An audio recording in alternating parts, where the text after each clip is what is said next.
All right. Welcome to the Marvel Alliance podcast, where we cover anything and everything to do with the Marvel Universe. In the comics, TV, and movies, we will go from the Mojoverse or Earth 616 to the Null Time Zone in order to bring the Marvel Universe right to you. I'm the Uncanny Chris. I'm your friendly neighborhood Brent. I'm the podcaster and Misdrift Chess now.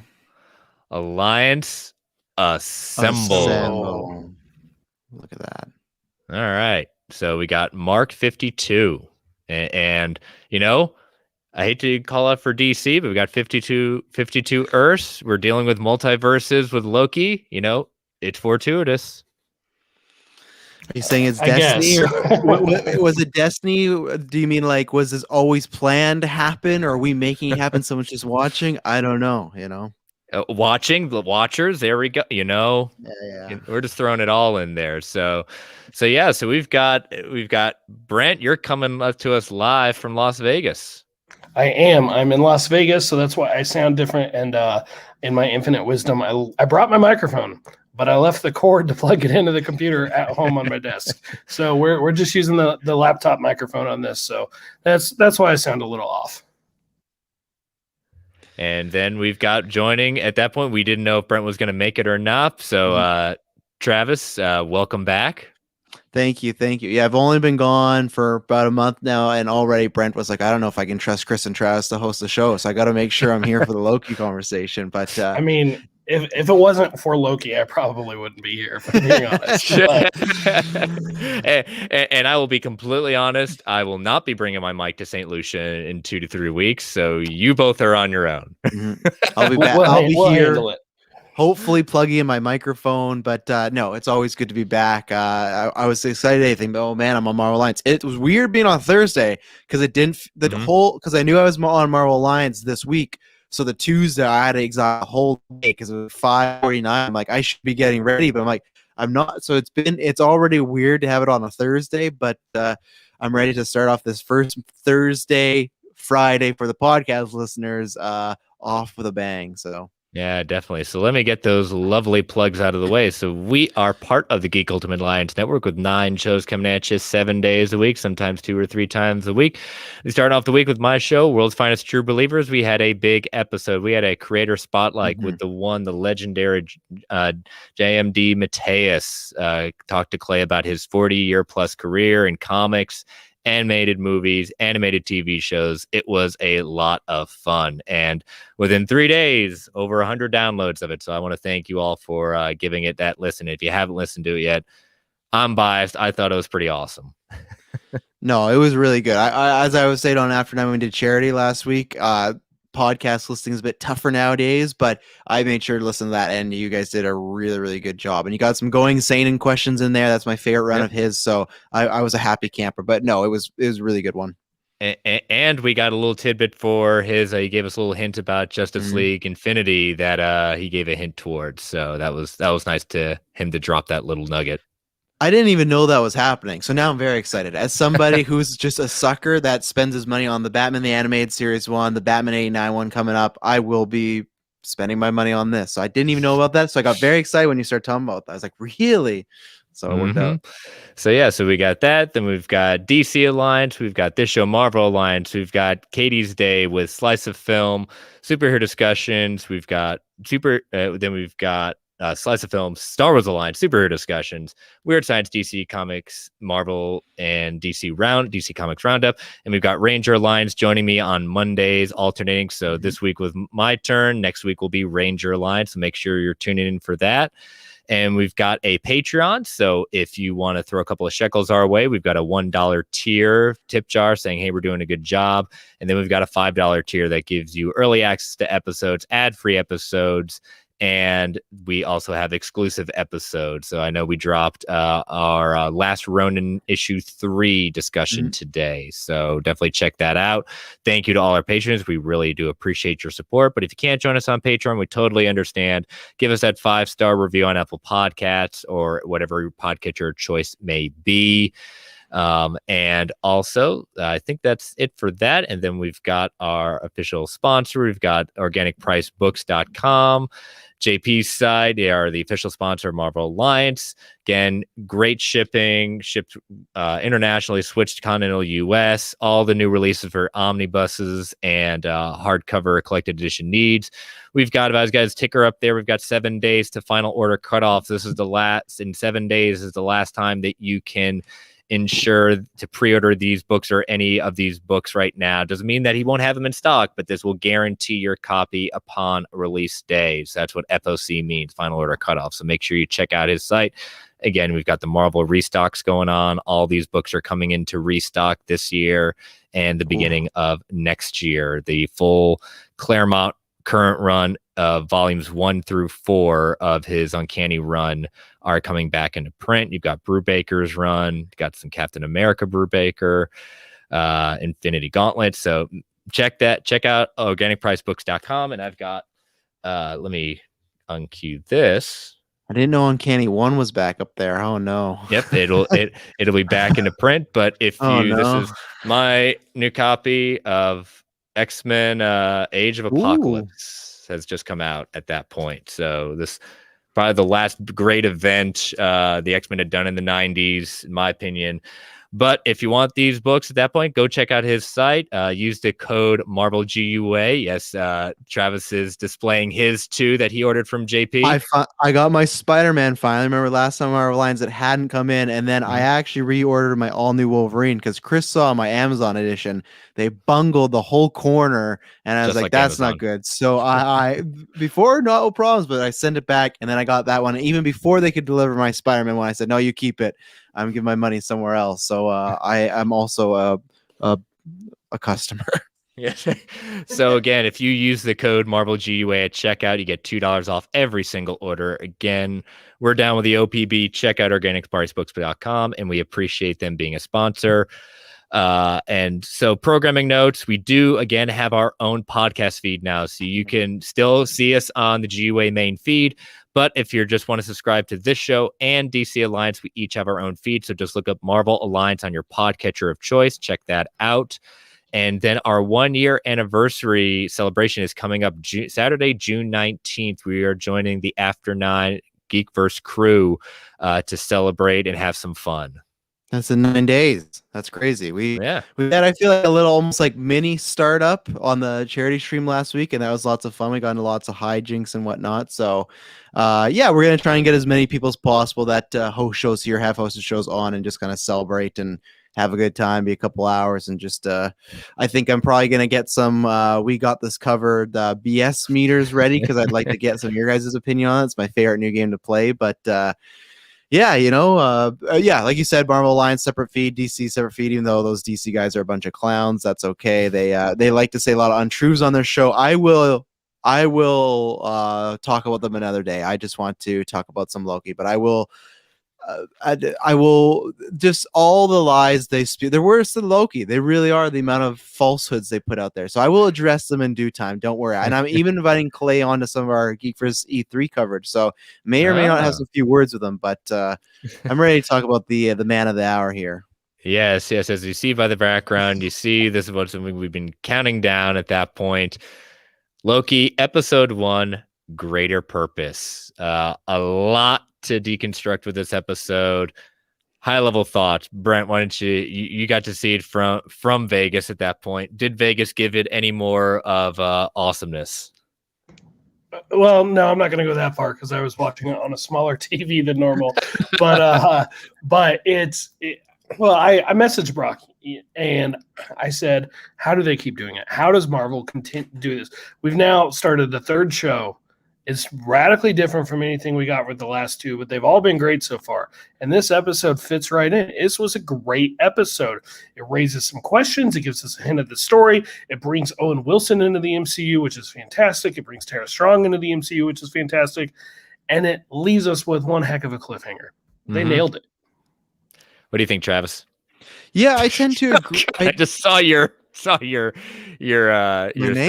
your name. Yeah. Oh, I don't know what you're talking about. It's just lots of truths out there. # Scott fears Travis. Oh yeah, this whole week everybody's been turning, and that's why I have to thank Brent because other than my other Marvel Alliance co-host who's bringing up some stuff like, "Oh, are you lying? You're saying this stuff in our group chat about Clay."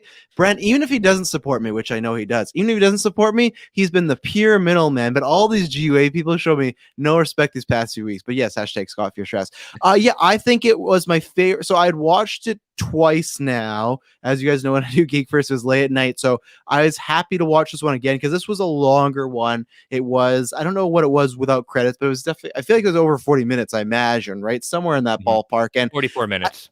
I think it's different because these are the things that I like, but there's not much action in there. So when you're watching it that late, it's a little slower. Okay. Luckily I didn't fall asleep, but I was like, okay, this is a bit of a stretch, but I think it's my favorite premiere. It's because WandaVision, I'm just about premiere, it's better than that. But WandaVision, I have such fond memories because we had that 1-2, right? When I think about the premiere, I think about the 2 episodes combined, but that's really not how it was. But I think, like Brent says, it opens up a lot of questions. Some questions that I'll bring up that I'm worried about in the MCU as far as like power levels and immortal beings and all this stuff. But it's stuff that with the MCU, I trust them for almost the most part. Hashtag Ralph Boner. But for the most part, I trust them in what they're going to do. So we'll see what's going to happen. And I think for me, and this is saying in the most hyperbolic way, because I know I'm going to enjoy Black Widow. I'm going to enjoy them all. But between all these 3 shows, I'm very worried when the movies come back that I am not going to enjoy them as much as the shows, because I'm just really enjoying how we get to take our time with these characters. We get to learn about these characters. And I talked about this on Geek First, but the way it's like, WandaVision was about depression and loss and recovery and stuff like that. And then Falcon and Winter Soldier had a few things, but he had PTSD and you had the racial issues and you have government issues. This one now, I think, is the first time in the MCU really, like Thanos had some conversations about, but this is really a villain dealing with what does it mean to be a villain and make those choices, And I think when he, at one point in the episode, we'll get into, says like, I'm a villain. In many movies, you've seen that, and it kind of comes off like, oh yeah, like I actually don't like when characters say the word villain referring to themselves, but this was great because when you get to that moment, which we'll talk about, and Loki sees his whole life, we've always looked at Loki as this character that is on the line of good and evil, right? It's almost like he just one decision he could be good, one decision he could be bad. I always shout out Avengers, this great scene when Thor in the middle of Bad New York says, stop, look at what you're doing. And for a second, Loki looks and almost looks like he's going to stop, but he just goes, it's too late. So he's always been a character back and forth. And this, I feel like we're finally taking the time to really look at what that means, why he's done these actions. That's what I mean. I'm going to enjoy these movies, but all the character development we get in these shows is just so good. Even if I have little minor issues or some questions, I just love the pace we're taking with these characters. Yeah, no, it was definitely an episode they had to do a lot in to start moving the story along, and they hit the ground running. They got so much out of Tom Hiddleston's character of where he is. This is a different Loki. We've said it before. It's one from Endgame that escapes at that point in 2012. So him getting those experience, understanding where he fits into his life, and Mobius, played by Owen Wilson, does such a great job in the sense of, I have not seen, I don't know if I've ever seen him do many serious roles, if at all. And he does have his kind of joking moments, but it's not the typical Owen Wilson joking moments. Like when he does try to get through to Loki, I say, okay, I can buy this from his character. I'm buying into him as Mobius. Yeah, I think he's a really good addition to the MCU. Wedding Crashers is one of my favorite comedies, and I'm excited to see what he does going forward. And I agree with you that he has his comedic charms, but it's a little bit different. And it'll be good to see him in this type of light and show. Like I guarantee he'll get some even more dramatic scenes coming up because it's just scratching surface. And I think you're right as far as setting up. There's just so much they had to throw in the wall, and that's what I think. This is a really still great episode, but this was definitely a big time setup episode. I'm very excited to see what happens next week.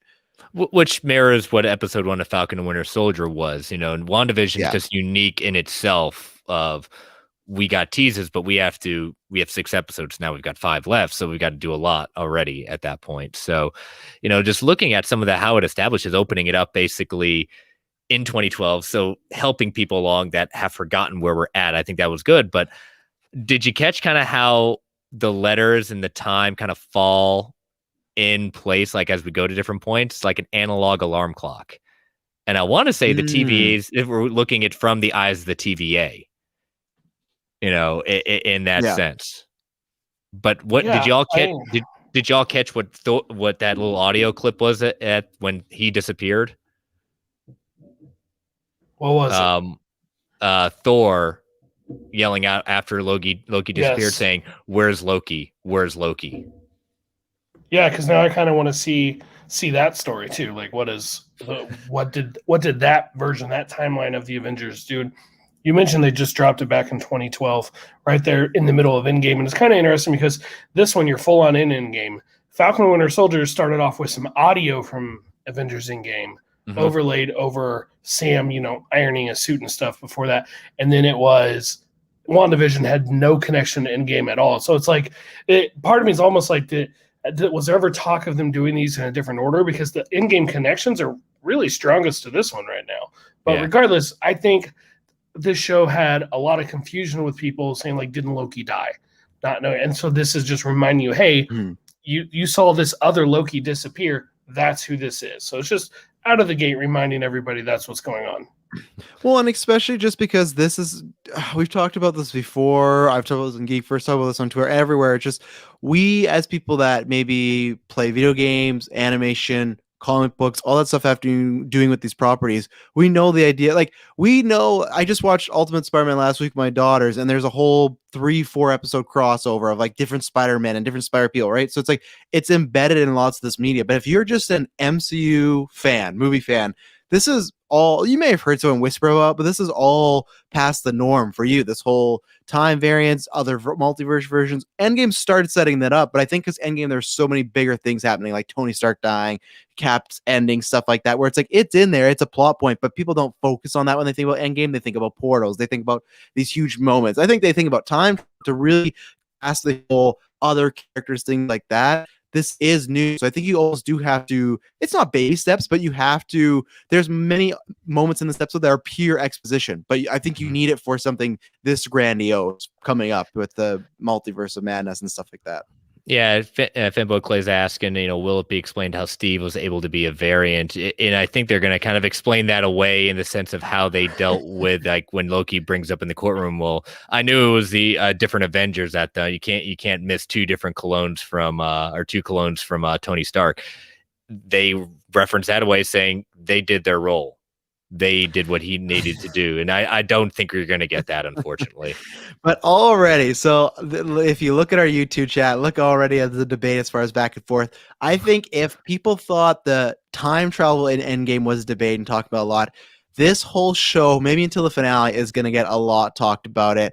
And I've been on the side of both things where I've seen points for like, oh, this makes complete sense. And I've seen points and some that I agree with. I go, I don't think this does make much sense, because when we talked about the resets and stuff like that in our chat, I do wonder, whenever you introduce like big power gods and time travel, it's very tricky what you do. And this whole what the Avengers did was supposed to happen, right? So that's why Loki's in jail. But for me, it's like, so if it was supposed to happen that way, they'll explain hopefully more. It's only episode 1, but that would mean that the Avengers were supposed to go back, or Cap and Tony were supposed to go back into the 60s and bump into his dad and everything like that. Well, if they were supposed to do that, the only reason that happened is because Loki messed it up. So wouldn't you think technically Loki's supposed to also be doing this as well? And that's where you get these kind of headache situations where you go, okay, maybe they will explain it. I like that, but it is tough because it's also just like, because I was talking about you guys with this previously, it's like, I do worry that anytime there seems to be like, oh, how do they explain this? What's that? It's, oh, well, that was supposed to happen. Or turn on what, to me, a huge like curse and scream. And it's like, why does this happen? Because, and that's, I do worry. I trust them, but it is tricky when you get in these situations. And like I said, they say the Avengers, that was supposed to happen, but that for me as right now doesn't make sense. Of Loki got them to the 60s. Without him, that whole set piece doesn't happen with Tony meeting his dad and Cap seeing Peggy. And if Cap doesn't see Peggy, maybe he doesn't think about going back because everyone says, oh, that's the moment he decides he's going to jump back when he sees her one last time. So I do agree with some people that not necessarily push back, but do question like, hey, what is the rules of this supposed to, Yeah. And I think I think again, with one episode, there was a lot of people rubbing things the wrong way. Why isn't Cap arrested, or things like that. It's just like sometimes you just got to headcanon away and just go with it, instead of making your mind explode. Because it's just one of those things that's saying, all right, I'm gonna give it to them on this one, just saying, let's just see where they take us after this. I did like how you see Loki crash down in Mongolia. That echoed very much to me, at least, Iron Man 1. How Tony crashes. Tony's crash landing, he symbolizes become a hero. This is the beginning of Loki's journey into reformation. Even all the pieces, like the way the suit breaks in Iron Man, like he has a bunch of his suit around him too. So that's a good call. I didn't think about that.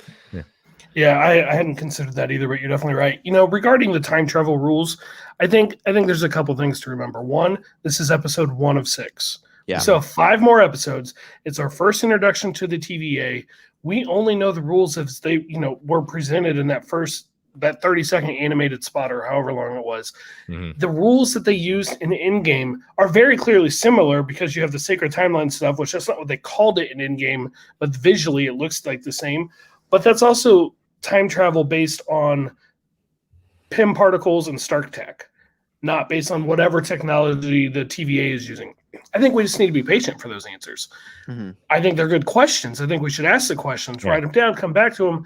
I would hope for something, but I don't, time travel stories, I have this personal rule with them.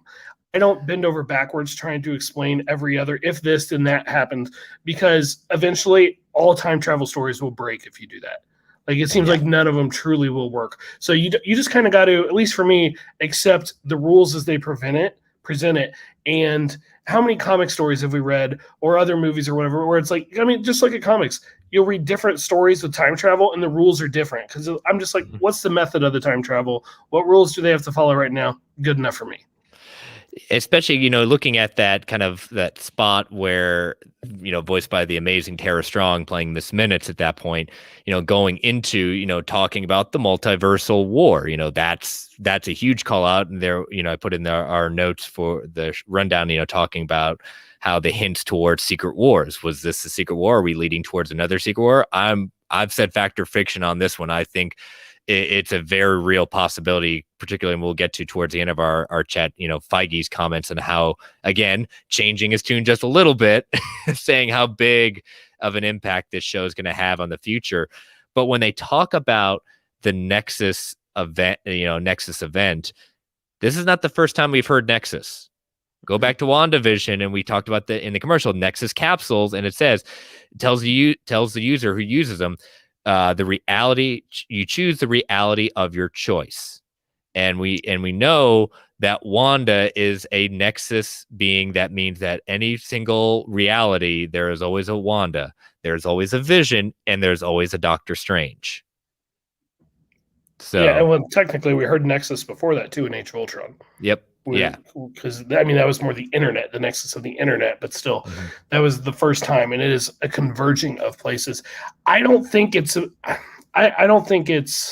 by accident that the word nexus keeps coming up. I think that's going to play, and it might very well be Doctor Strange in the Multiverse of Madness, because we know this has its ties into it, and like you just said, WandaVision had its reference to it with that commercial. It's not a mistake that Nexus keeps coming up. Well, yeah, and it was speaking about mistakes, like I brought this up in Geekverse, but the fact that they literally say the word madness while multiverse in text is on the screen, that is something, the most non-subtle, hey, this is important, watch this, and I think that's good, because with WandaVision, it was like, oh, we heard about Doctor Strange, all this stuff, but it was like maybe a little, even the very end credits scene, you don't have to go, oh, that ties right into Doctor Strange. It probably will. We know that and stuff. But if you're watching as a viewer, not knowing what's coming up, it's just like, okay, her kids are speaking to her and she's using some maybe dark magic. This, to me, like even just saying the title of the Doctor Strange movie is already in episode 1 trying to say, hey, we are going to be a part of something much bigger. And I do like the debate of this war that they're referring to. Is it something that's already happened, or is it the war we're leading up to? Because for them, time, it's just like one strain, right? So like they could be talking about the secret war in the MCU that's happened, but it's already happened for them. But for us, it's upcoming because we're in a, that timeline. We're in like the main, we're the character going through it for the first time. So I love all that. And I do love all the talks of, hey, am I do I step on this ant because I want to, or do I step on this ant because you're telling me I had to? You know, and there's some great conversations with Loki and Mobius. I'm so close to saying Morbius all the time, but yeah, is that a Trask variant on my screen? It is. You know, it's the better version, but yeah, the variant. So it's gonna be interesting because I do think, like you guys said, you have to headcanon it. I'm with Brent where I'm going to wait, but I definitely want to ask those questions, and I will headcanon it, but at the same time, at the end of the series, if they don't explain a few things, I can headcanon it, but I'm not going to let them get away with it. I will always bring up, like, hey, that was left wide open, and I do think it's been interesting to see the debate, because I've been on the side, too, of, like, they also got to be a fine line of whenever you introduce huge, powerful gods, you like the Infinity Stones now, you know, like they had the joke about the paperweights and whatnot. And I don't feel as strongly as some people, like it's an insult to the MCU. It hurts the faces, but you do got to be careful as far as like, I that was already my worry with the Eternals, and we'll see what happens. But with like, oh, nothing's been big enough yet, but now we're here. And it's like I said, I still caution them. The next bigger than Thanos event, I still think should be a few years down the line. I think they do got to be careful. If right away they're like, well, in Loki, this is bigger. Everyone's going to hate what I'm going to say. I'm sorry. But for the DCU, one of my cons was EU. Yes. One of my cons was Suicide Squad, BVS, and then Justice League back to back all had a beam in the sky world-ending issue. That was my problem of, like, even Suicide Squad shouldn't have had a world-ending beam thing. And that's where by the time we get to Justice League and you see another world-ending thing, it's like, well, we've been through 3 of these already. That's where it's like with Thanos, with the Avengers, it took 5 films to get there. So was my preference? Yes. But the thing is, with Thanos, I want Secret Wars to be a little further away, but even with the Time Stones to right away be like, okay, in the universe over here, they don't mean anything. There's lots of debates I'm going back and forth with people as far as, okay, so they technically say, well, it's because they're not in that multiverse. But in Endgame, when they go back and take stones from other multiverse or like other timelines, and they're going to have to probably dictate what's a timeline of multiverse, why do the stones work that way, right? Yeah, and I saw some status, oh, they've taken the stones and made them worthless, so everything in Endgame and the stuff like, okay, holy hyperbole, Batman. Let's just stop there, right there at that point. Though it doesn't negate the stakes of Endgame. It doesn't negate the stakes of the whole first 3 phases of the MCU.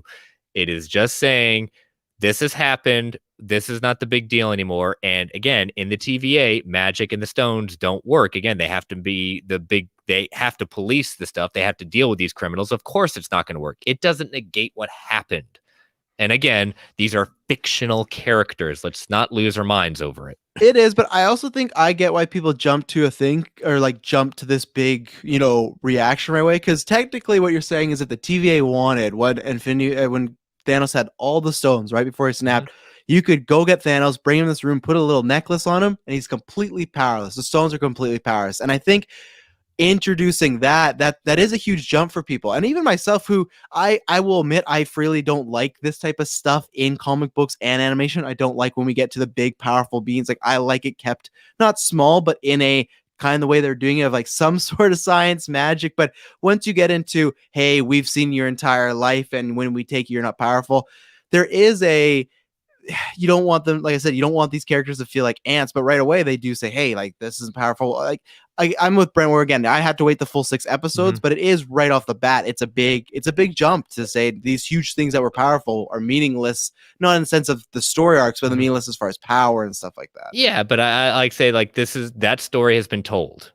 We're acknowledging it. We've talked about it. We've dealt with Endgame issues. We've dealt with post snap or during the snap, or we're getting ready to. And some movies dealing during snap. Fanboy Clay says they made them worthless to show Loki how powerful the TVA is compared to his power. Jonathan's in the chat. Maybe the TVA in the quantum realm. Where else do the time work differently? Hold that thought. I've got some things I want to point out regarding the quantum realm in a little bit. Let's talk about like Loki himself and dealing like the TVA itself. Hold on, before you go there. Yeah, I just want to say this about the Infinity Stones. They're not worthless outside of the TVA. Like, if Loki takes that Tesseract back to his reality, it's going to work fine. Now, there are other questions, like, how does he know there's an Infinity Stone inside of it? Maybe he knows, maybe we never knew that he knew that, but okay, maybe Thanos told him because Thanos knew it was there, and Loki was trying to get that stuff for Thanos. All right, like, those kind of questions I think, like, I'm having, but I'm like, the drawer full of Infinity Stones that they literally called paperweights. I'm like, yeah, they don't work. Like there's a comic where Darkseid of DC got the Infinity Gauntlet, but because he was not in the Marvel Universe, it didn't work. And that's not the first time it's happened. I think we need to recognize like they're setting boundaries right now. They're setting the rules right now. And they're also trying to show us like this is a different power level. But you think the TVA, like if they got the drop on Loki, if Loki knows they're coming and he's not in their facility, nothing says that they would be able to stop him as easily. Clearly they can't because of who they're hunting, because of the variant they're hunting, who knows about them and is able to fight back and is fighting back. So I don't think they're showing like, I don't feel like it's suddenly that they're just so much more powerful than Loki. I think they just have something capable of neutralizing him. But without that, I would fully expect Loki to tear through him if he wanted to. Yeah, no, it definitely would be interesting at that point. But the TVA, you've got to love the idea of how everything kind of looks like from the 50s and 60s at that point. It reminds me, I'm a fan of the game Fallout. A lot of this screamed Fallout. That video was show Pip Boy and everything. Yeah. Yep. And so the idea of the, just using, it looks ancient, but they're powerful in that sense. They know how to work it. The TVA in the comics, it's not a city. It's actually a series of infinite amount of desks and people working at it. So they had to make it obviously a little bigger. The timekeepers are not necessarily interested in the idea of preserving time. They're interested in preserving themselves because their existence is determined by the timeline being remained sacred. So maybe we'll see the timekeepers in this one. I don't know. I'm not necessarily fully sure that we're going to see the timekeepers this season. No, I don't think so this season. I think whether it's another season, even though they're saying, oh, it's probably one off or down the line, I think they can hold them off for right now. So what did you think, Brent, of how the looks of the TVA? I mean, I thought it looked great. I thought it looked like a new fun set piece for us to have. I kind of wondered how they did some of it. Like, I don't know if there's been any reports of them using the volume for this or not, but I kind of wondered if they did. Like they're using the Mandalorian, they're using the volume in Thor: Love and Thunder. I wondered where else we're going to start seeing that pop up more and more in the MCU, and I thought maybe they did that here. The set designs were awesome. I mean, there's so much about the look of this show that is just visually really interesting. And we're going to go to some crazy different places throughout time, presumably. I mean, we already saw several different time periods in this one episode. I think visually it's going to be a treat. Yeah. Hines pointed out, like, everyone's kind of freaking out of that woman that gets escorted after Loki escapes looking like Peggy Carter. It very much had the appeal at that point. He also says they are much cooler than the Legends of Tomorrow counterpart. That is the DC Alliance host throwing shade, not Travis Snow, the host of Marvel Alliance. Yeah, but it's also Arrowverse, and Hines now hates the Arrowverse. But let's be fair. We are comparing one episode to like 4 seasons, so let's be fair to that. I wanted to bring up two things with Saw One Sanchez. He said Loki definitely pocket at least one of those stones. Well, there's two things. One, it'd be funny if he pocketed like all 6 of them, and if he gets back to the regular timeline, he has ready for Gauntlet. But two, I don't think he would anymore, because there's that moment before he has that full realization of the villain. He talks to Mobius about like why he does the thing he does. And we don't know who this variant is they're chasing as far as Loki, but there's that moment where Loki looks at the computer screen that's controlling all these desks and he says, is this the most powerful thing in the universe? And right there, a light bulb went off in our little mischief's mind, because who knows, but I guarantee you are going to have a moment where he at least considers using this for his own personal gain. And maybe that's what this variant is. We're going to talk about it could be a Loki, it could be Lady Loki, it could be older Loki Grant, it could just be evil Tom Hiddleston or whatever, another Tom Hiddleston. But that variant could have been in the exact same situation that Tom Hiddleston was in and used it to do that. Because some people have that theory of like, what if we're watching this Loki right now and he's the one that does become the variant, like overall over time, because that happens in time travel a lot, right? But I think he's not. When he saw what the TVA could do to the stones, he's not so much. If he's looking for power, he's not after those stones anymore. Yeah, he might pickpocket one, but he's after, okay, what can I do to TVA? I don't think he's at that point yet. I think he is.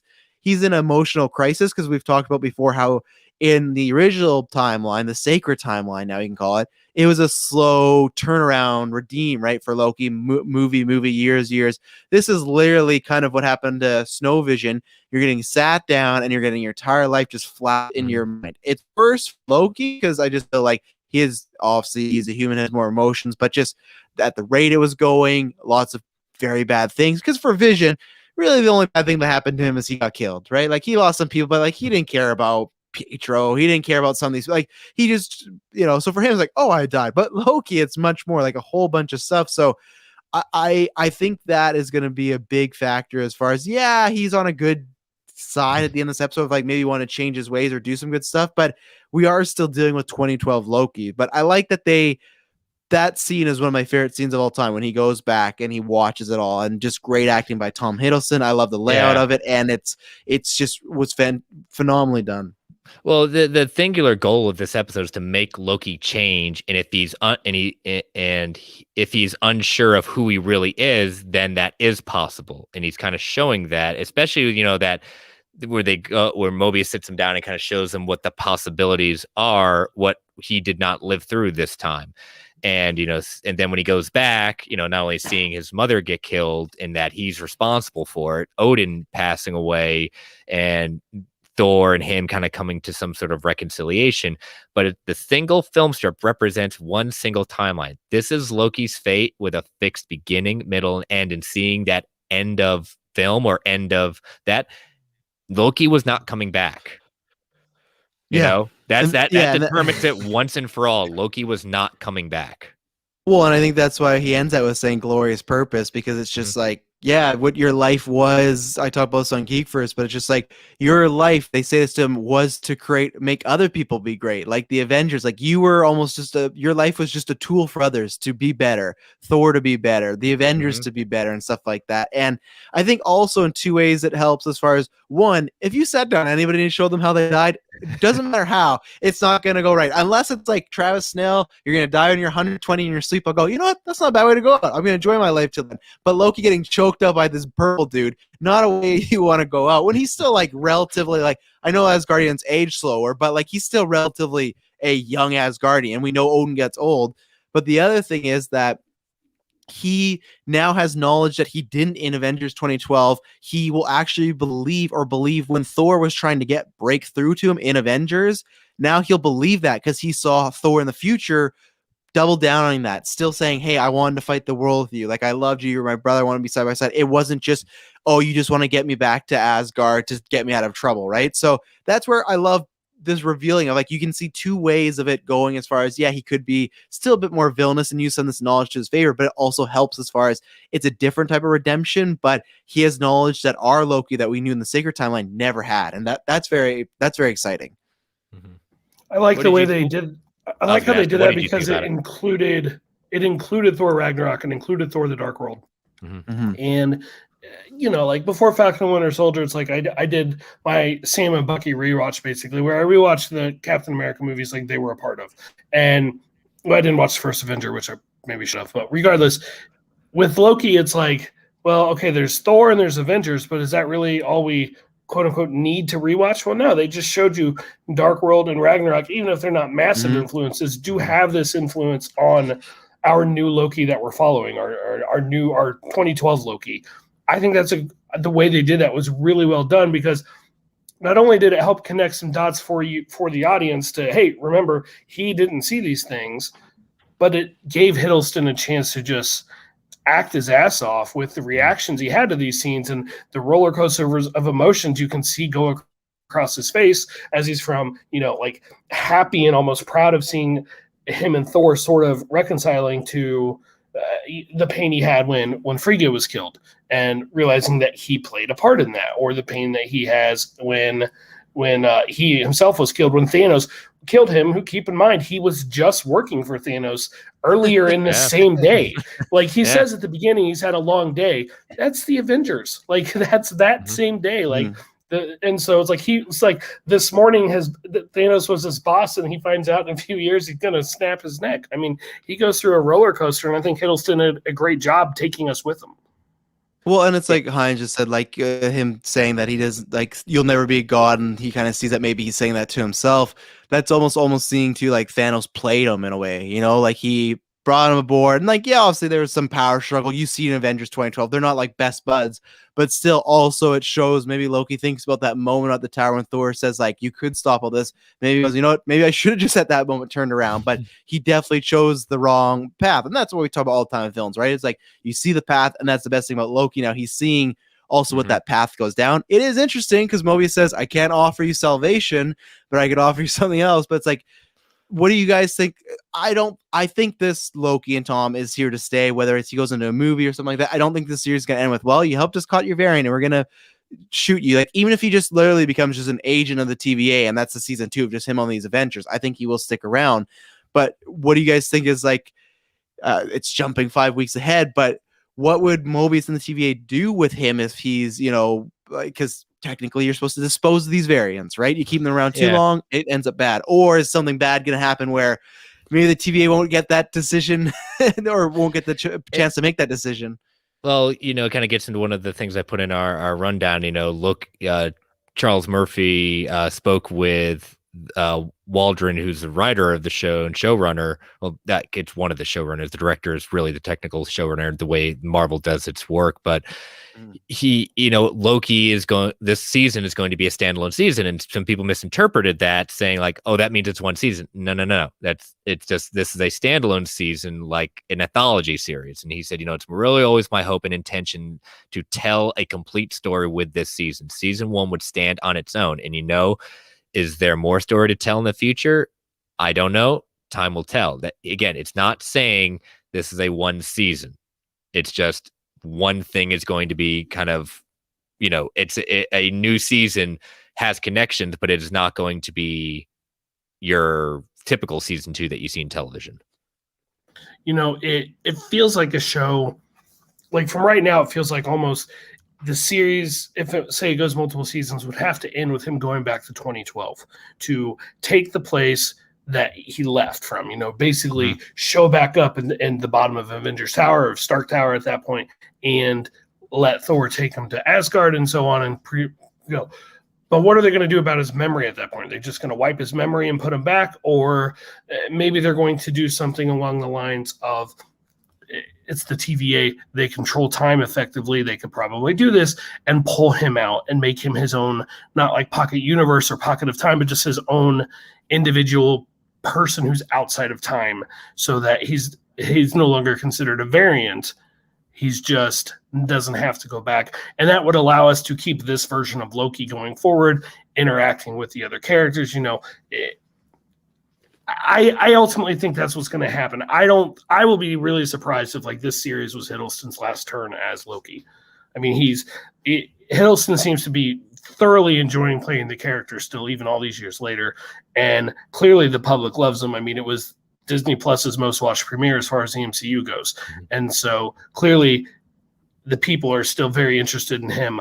I think they find a way to keep him around. If it's me, they just, not magic, because magic doesn't work there, but effectively figure out a way to magic him out of the time stream permanently so he can go on. And then we have a Loki with a totally different relationship with Thor and with the Avengers and so on, and all the new character dynamics that could bring. I agree. I just don't see it being. I think there's lots of potential. Him being around Secret Wars, him meeting Thor again, but this version of Loki, I think he's gonna stick around, and I want him to. If he's enjoying it, the public's enjoying it. He's just one of those staples of the MCU, so it's a good call. And one thing, I want to make sure we get to this. We get our judge, Ravonna Renslayer. In the comics, she's a famous time traveling character who's from the 43rd century and falls in love with the infamous Kang the Conqueror. Will we see Kang in this series? I don't know if we're going to see Kang. I think we're going to see some. Oh yes, we will get to that at that point. We will get a third millennia at the end of the episode. A third millennia shovel, because that is where Kang is from. He is from that time period. But here's the thing: we have already seen his kingdom, Chronopolis. We have already seen it. It was in Ant-Man and the Wasp and the Quantum Realm. during the escape at that point, during when Hank was inside the quantum realm, Chronopolis is very much seen very quickly, but Chronopolis is very much in the quantum realm. So he's there already. Yeah, I don't think so. Maybe it's also just because I had so much of the it's Mephisto, and like, for God's sake, when I saw that mural of the devil, you gotta be kidding. I was like, you gotta be kidding me. Like, I'm so done with this. But no, I think there could be a end credit. But the thing is, with Kang, that's coming after Doctor Strange. So that's why I feel like any more time would be more to Doctor Strange. And so far, yeah, they have a few little ties here and there. But if we just go off WandaVision, Falcon Winter Soldier, they've been pretty contained. They're going to affect the MCU, but they have been pretty contained as far as, like we said, WandaVision, the end credit scene. If you didn't know any better, you don't know for sure that ties into Doctor Strange. There's no, cameo. Like, they say Sorcerer Supreme once in the finale. It's not like, they kept talking about Strange or kept talking about, you're going to need somebody. No. So I think that this will relatively stay the same, as it'll have some big effects, but it'll be contained. And I don't think we see Kang the most, maybe like a post-credit thing, but I feel like Kang might get the Thanos treatment where maybe that's his post-credit, or that's the first time we see him as in a post-credit. So yeah, I think they'll more make subtle references to a being that has been somewhat of a thorn in their side all this time in the TVA, and us who are in the know, that's a little Easter egg for us. I don't know if they'll mention him, so I'm kind of with you on that train. If looking at Mobius, I like his name just because it references being after the Mobius strip, which is what Tony used to create the impossibility of time travel. He asked him to, when asked to do the Mobius strip, well, there's Mobius, There you go. So there's another connection there. Trying to see if anything else before we get to the ending. Think that's about it. Did anyone else have anything to do? In the drawer, I don't know if you got some other things in the drawer. Yeah, the Honus Ragnar baseball card, casino chip for $5,000. These were all things that were obtained from people trying to get rich off time. Back to the Future 2, anyone?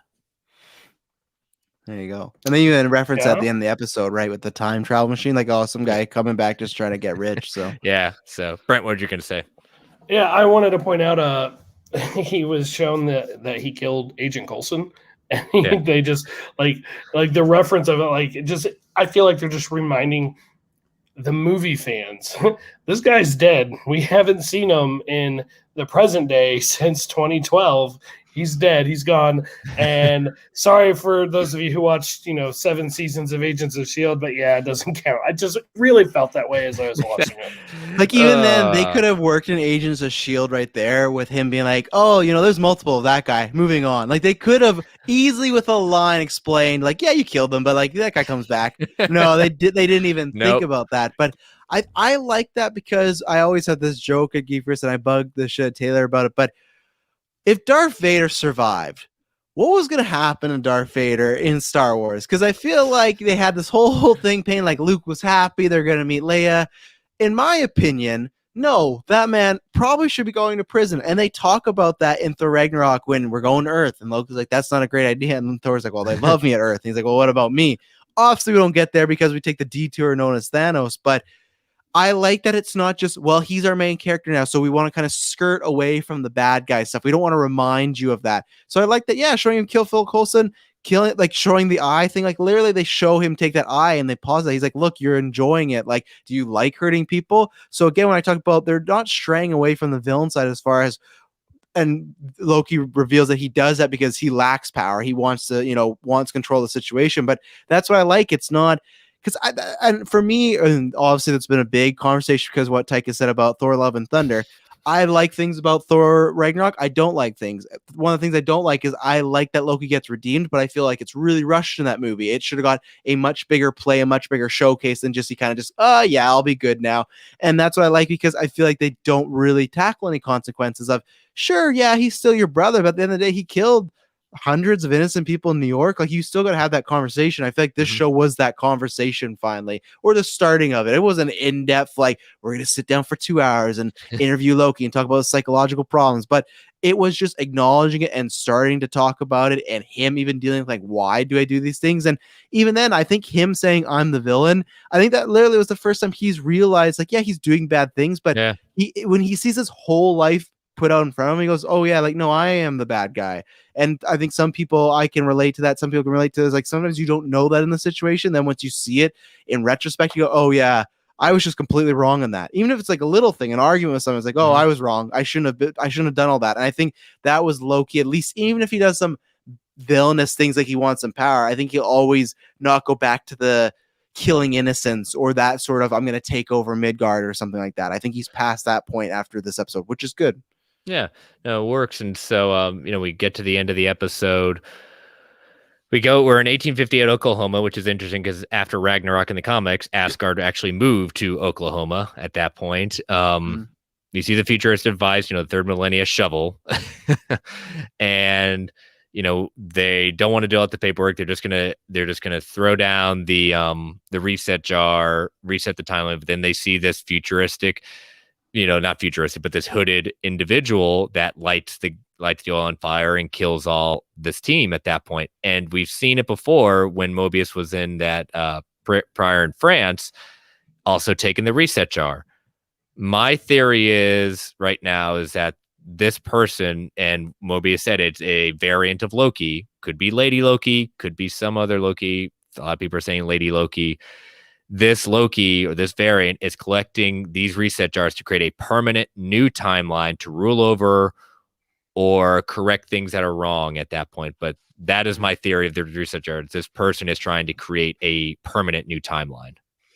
Which I like, because the second time I watched it, I felt better about, because I brought up to you guys, I was like, well, I don't really like if just any mistake that happens, it's just there's a team that can hit a button and it's fixed. I was like, well, that kind of defeats the purpose of What If and all these other multiverse stuff. I thought, I just don't like the easy Deus Ex Machina of like, we'll have a whole movie where everything goes to shit, but all it takes is these cops to walk up and Men in Black them and be like, oh, we fixed it. So I like the idea that that might be the status quo now, but by the end of this, they might not have that ability, or like you said, they might create something. So at first I was a little, I don't know about how I feel about these resets, but now when I hear things like you say and watching it, okay, especially with this Loki, who I think, like you said, people are assuming it's Lady Loki because it's cloaked. I think if it was just Tom Hiddleston being evil again, they wouldn't cloak him. And it's actually Val.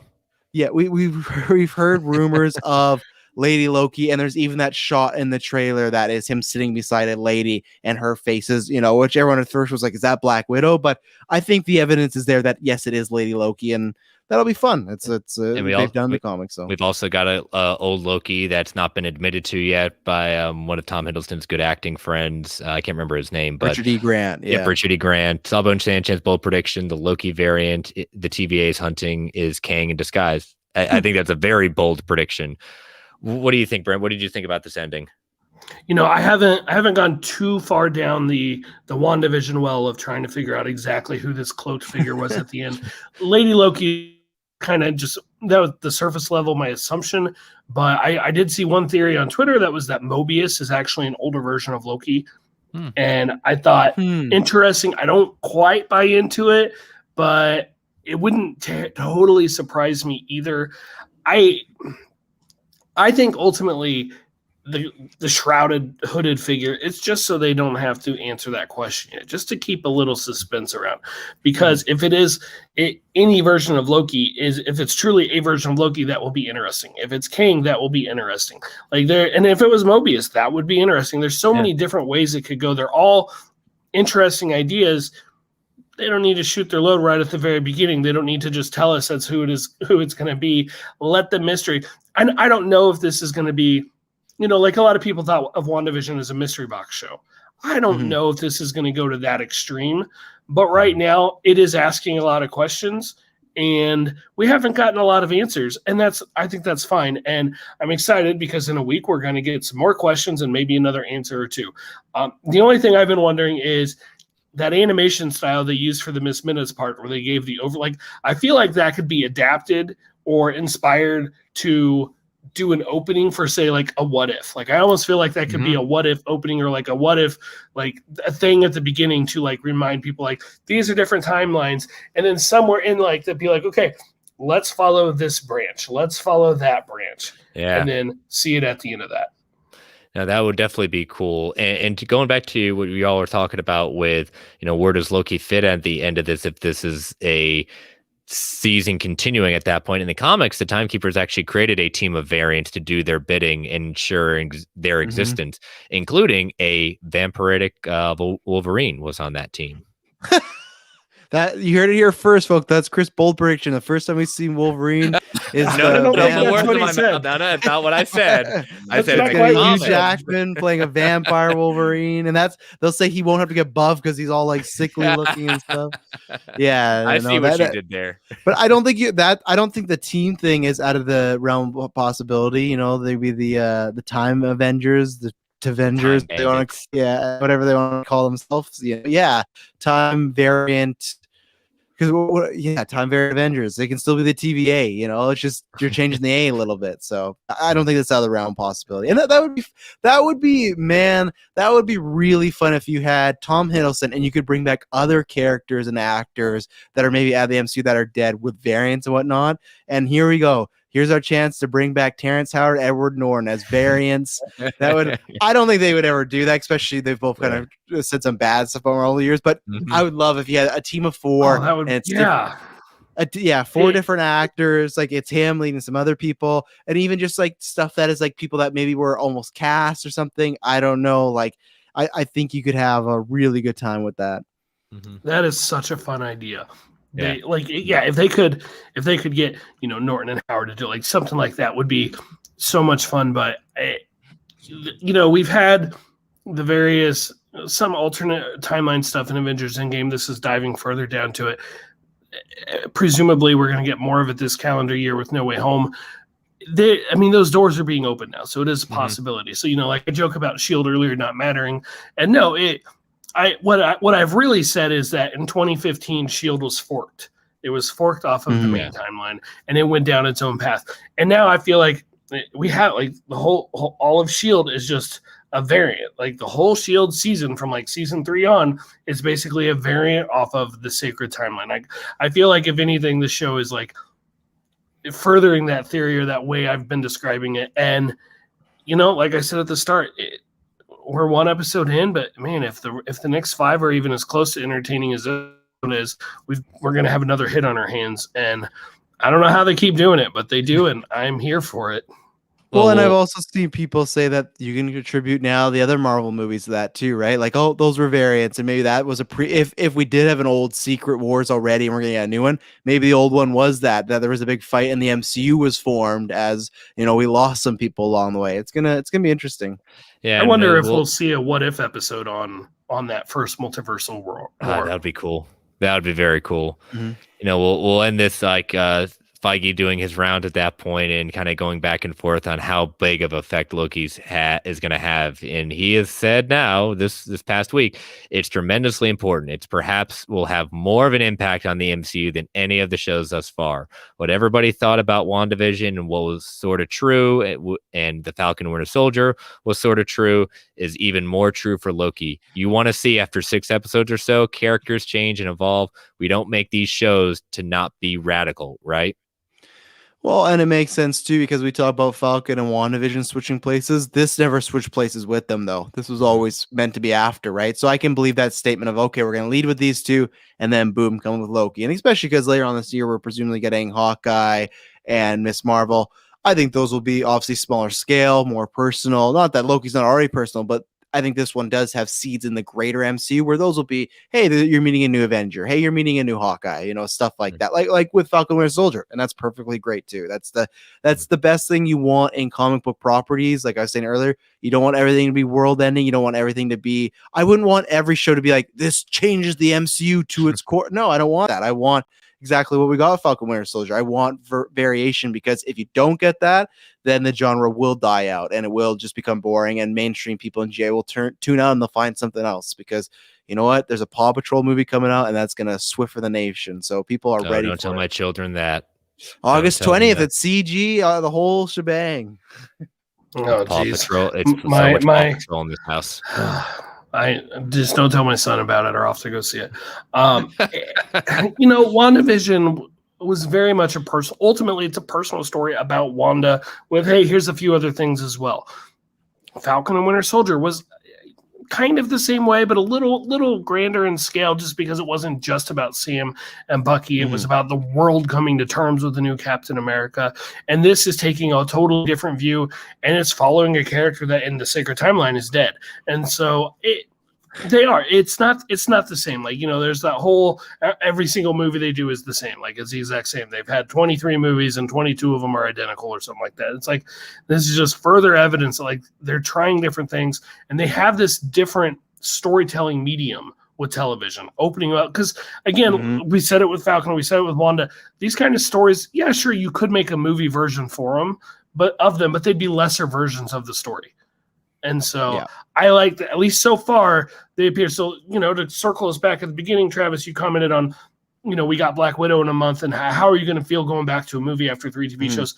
Well, I think you're going to be just fine. I'm going to predict that, because ultimately what you're going to be watching is a movie that was designed to be a movie. So it's only if we ever hear of one that where, they were shooting it as a movie, they were planning it as a movie, and then, mid-production, they decided to flip it to a TV show, or the reverse, that'll be a red flag to me. I'll be questioning that. But as long as they're going with what they've designed it to be, I think they're just going to play to the strengths of the various mediums they're using. Yeah. Any final thoughts before we bring our episode 1 discussion to a close? Can't wait for next week. Yeah, bring on episode 2, and this is where I bow out, but I appreciate you guys letting me hop in, even though I'm not in my usual setup. Back to normal next week, so I'm home tomorrow, or today if you're listening to this the day it drops on the audio, and I will be putting my desk back together for the next episode. Well, we appreciate you taking time out of your trip at that point, and thank your wife for letting you do this as well. We do appreciate your time, and she's playing video poker. She's fine.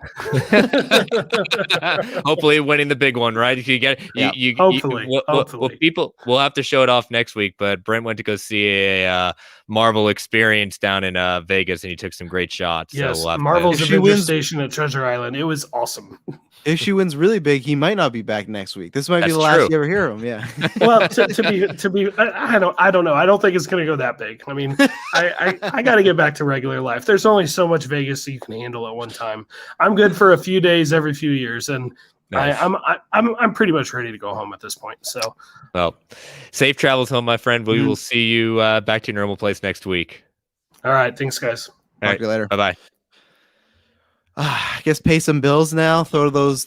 Yeah. I gotta say, put them out. Yeah, I'll throw them out because I've been lucky lately. Maybe it's because I've been listening less to podcasts in general, but every time I'm getting a new one, so that's nice. So, ladies and gentlemen, these help support the network. These help, get Brent to call in from Vegas. These help do all those little favors, whatnot. But as you can see, there's 9 shows. This helps keep them running. This helps people produce these shows. It helps produce the network. Help us do things like do on StreamYards and stuff like that. Podcasts, software, all that sort of stuff it goes in towards. So you're going to listen to a few ads and we'll be right back. And if you don't like ads, like Chris was talking about at the beginning, go to Patreon, because not only do you get an ad-free feed, you get exclusive and early content, which is always good stuff. So you're going to get an ad, and then we will be right back. And we're back to Marvel Alliance 52. Yes. Well, we got some news. It wasn't all just Loki at that point, but maybe some Loki implications. So we'll start off with kind of the big one that got big and got bigger for other reasons at that point. So, but we'll say this: the Illuminati, Travis's favorite blog, he goes to all his big scoops at that point.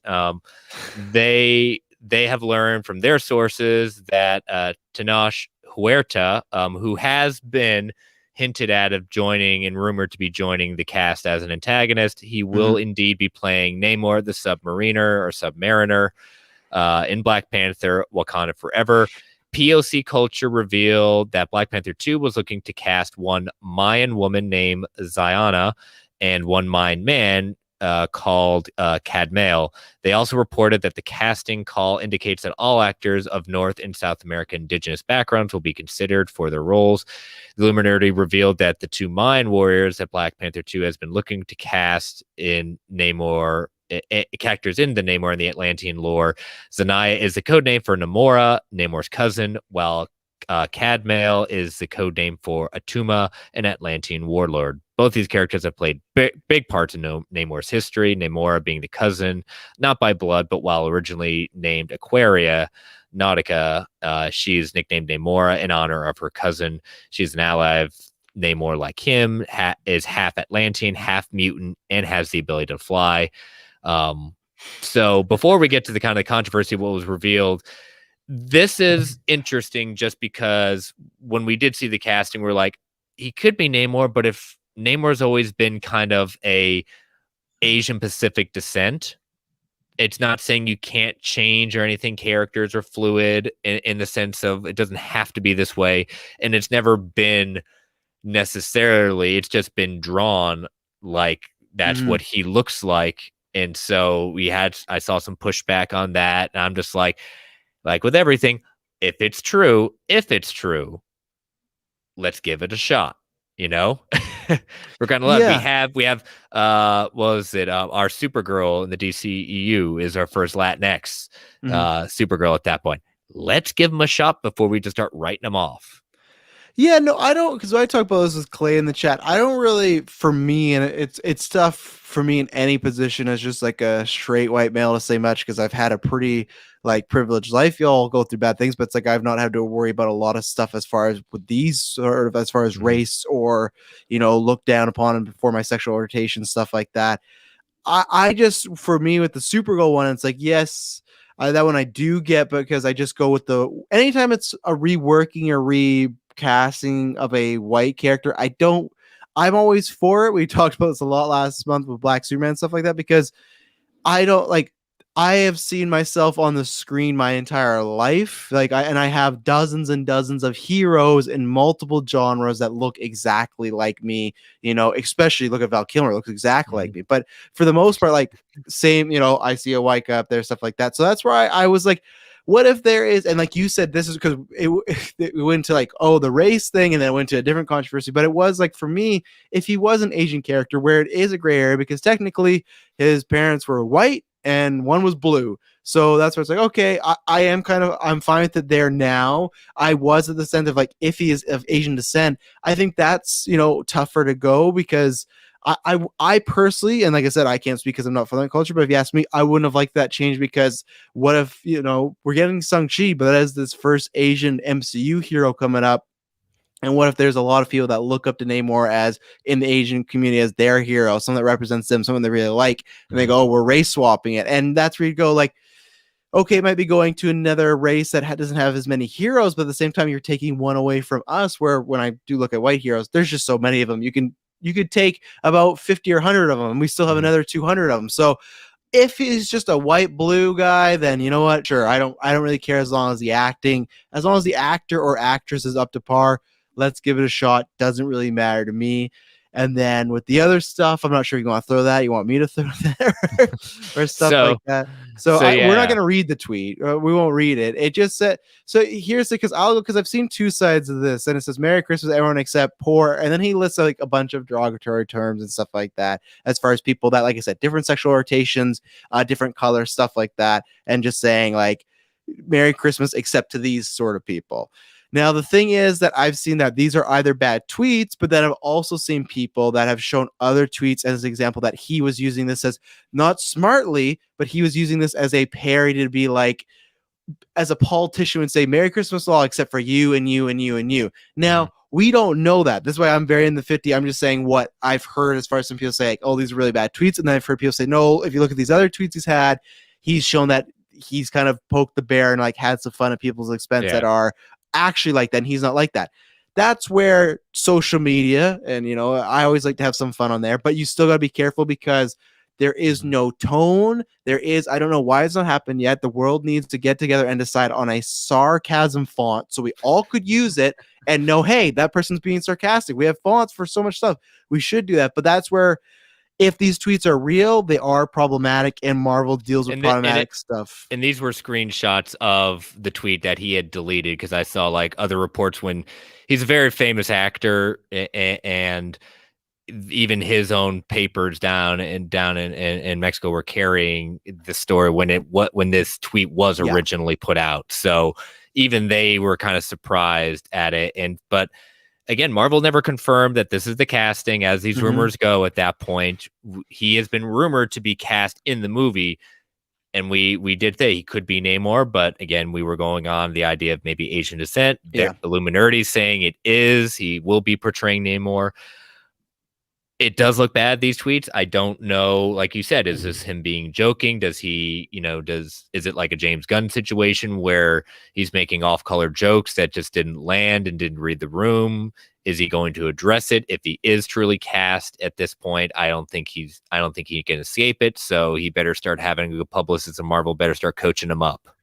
Yeah, either there's two routes we go with this, and we've seen Marvel kind of do two things because James Gunn they got rid of, but and we didn't talk about it on the show, but there was months ago there was casting controversy with someone from Miss Marvel, where some people had some tweets that they didn't like and stuff, and that's where we didn't get into because it was a busy week, and we're like, okay, that would need a longer topic, but it's a thing of like we've seen them go, okay, it kind of depends for them what they think about these as far as if they talk to him and then he explains the situation, maybe he was doing some bad jokes or parody, then they go, okay, we understand, then let's move, or put something that stated, hey, these were jokes, or the thing where they're lucky if this is a big problem they don't want to deal with because, hey, the person in Miss Marvel who was cast, we kind of know might just be a side character in a few episodes. That really has no consequence to the rest of the MCU.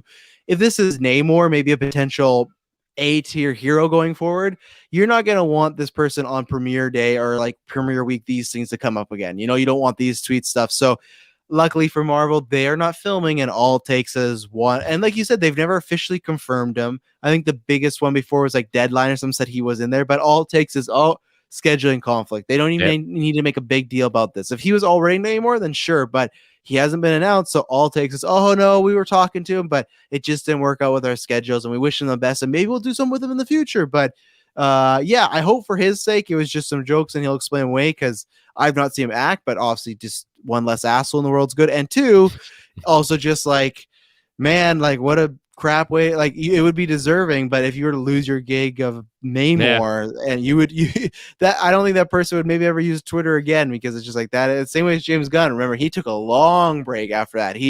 They fired him, let him go. He put out a tweet saying like he was thanked for all the support, everything like that, but then he didn't tweet for a long time. Once he got his jobs back, he was like, yeah, I'll tweet, and they kind of cleared the air. But if you were to lose Namor over some tweets, oof, how could you look yourself in the mirror with that one? Yeah, and we've talked about before of how Namor fits into the story. Now, it's great. I think the big question is Namor going to be introduced as simply an Atlantean, or is he, like he is in the comics, one of our first mutants we see in this world? Because he is mutant in the comics. And I'm with you. I think they're going to lean on Atlantean. I don't think that's too subtle of a thing, because again, that's what a good number of people, even those who read comics, always forget, and it's only been more in the recent last 10 years or so that Namor being a mutant has been more in the forefront of X-Men than anything else. People do forget that he is that. But yeah, to your point, it's probably Atlantean. It's easy. Let's do it. Let's move forward with it. So, and I still think, as we talked about that with WandaVision, we talked about this with this, and we talk about side characters. I think with the first mutants there, they wanted to be, that is the story, that is the main focus. Like, mutants are here, not just, oh yeah, this guy happens to be a mutant. Moving on, like I think they want, here's your big either movie or an end credit scene of someone discovering a mutant gene and being like, oh my god, look what they found, stuff like that. So yeah. All right, our next story is, Waldron, the writer of Loki's making the rounds, talking about his history. He talked to Vanity Fair, and the headline was Doctor Strange 2 was completely rewritten from last year, writer admits. And he's the writer of Doctor Strange, The Multiverse of Madness. Spoke to Vanity Fair that Feige initially contacted him just before shooting was about to start for Loki, saying they were going in a different direction on Doctor Strange. And Waldron shared that he accepted the job to help create the second Doctor Strange flick because he knew he wanted to stay in the family. And he also added he felt like Loki was in a great place and was eager to what the next challenge is. And again, for those that think, well, wait a minute, Loki's film, why is he doing the way Marvel has done these TV shows is in the sense of you have the writer, they write the show, and then the director is the real showrunner. In normal television, it's the reverse. It's the writers in the room that dictate kind of how the story goes, and the director's just there to they'll have some impact, and not huge amount. Marvel has done the reverse, and there's been stories about how some people in Hollywood are kind of feeling that's rubbing people the wrong way. So, but that's a story for another day. But the real that's just to kind of understand, because some people say, wait a minute, why is he not necessarily as impacting on Loki? He shockingly revealed that when he and Raimi spoke, Raimi needed to start the film from scratch and wondered, how do we make a movie in just 2 months? And so he said it'll be very interesting to see how all the aspects fit in at that point, considering Raimi and Waldron had to start the film from scratch. So I mean, if anything, survived from what was supposed to be at that point. But that's very interesting that in 2 months they wrote a whole movie. Not impossible, but interesting to hear. Yeah, and if that movie's not good, people will go, well, look, they wrote it in 2 months. So right away, this quote they'll live or die by it, because if it's bad, they'll point, oh yeah. I definitely don't think it's going to be bad, considering that he's continuing to work with Feige on his Star Wars project. No, I don't think so. Or it goes bad and scheduling conflicts goes no longer writing the script. But no, I'm not surprised by. I know this article said like completely shocked that he had to rewrite. I'm not, just because it feels like two things. It feels like, one, them and Derrickson, had different visions of what Strange 2 was going to be. And two, I think a lot more of this multiverse stuff came in. And I think maybe in Doctor Strange 2, it might have always been an element, but I think as things move forward, that Marvel maybe wanted to be the main element of it, or the main crux of the movie. And maybe Scott didn't want that, because I don't think it's just, he wanted to be scary and horror. I don't think it's just that way, because he worked with them in the first one. They found a way to make it work. I think it was a lot of, we want to hit this, this, and this. And he's like, well, he might just say, I just want to tell this story. And they go, well, you could tell that story maybe later, but not right now. So not surprised. The 2 months, we'll see how that goes. But like lots of times these guys, they get paid copious amounts of money to go, hey, you're going to go sit in a room for an entire week. So 2 months may sound short, but at the same time, if all they're doing is writing this product every day, every hour of what they're getting paid to do, there's tons of time, and even at the worst case scenario, I think people go, oh, wow, 2 months and they got to get done. They would have delayed it. If for some reason they couldn't crack the script or they didn't think it was right, they delayed a few more months and go, okay, let's make this movie better. So not surprised at all. And I'm excited at least from episode 1. I'm excited to see what else he's done. Yeah. All right, we got some casting news. First one up, Marvel casting Tucker Carlson-like news anchor for Disney Plus Secret Invasion series. The Direct can confirm that Marvel Studios is looking to cast a Tucker Carlson-like news anchor to appear in the Marvel Studios Disney Plus series Secret Invasion. As originally, this was shared by Murphy's Multiverse and at Screen Rant Update on Twitter. The news anchor role is for a lead white actor in his 50s, and the character is described as, they emphasize white on that one, who is described as needing to feel American in his personality, will appear in 4 of the 6 total episodes of the Disney Plus show. The talk show host and political commentator Sean Hannity is also noted as an inspiration for this. So this was interesting. We got a couple of things in this one. So we got, again, it's going to be another 6-episode season. I think this is a Disney Plus going to be kind of moving forward with obvious stuff.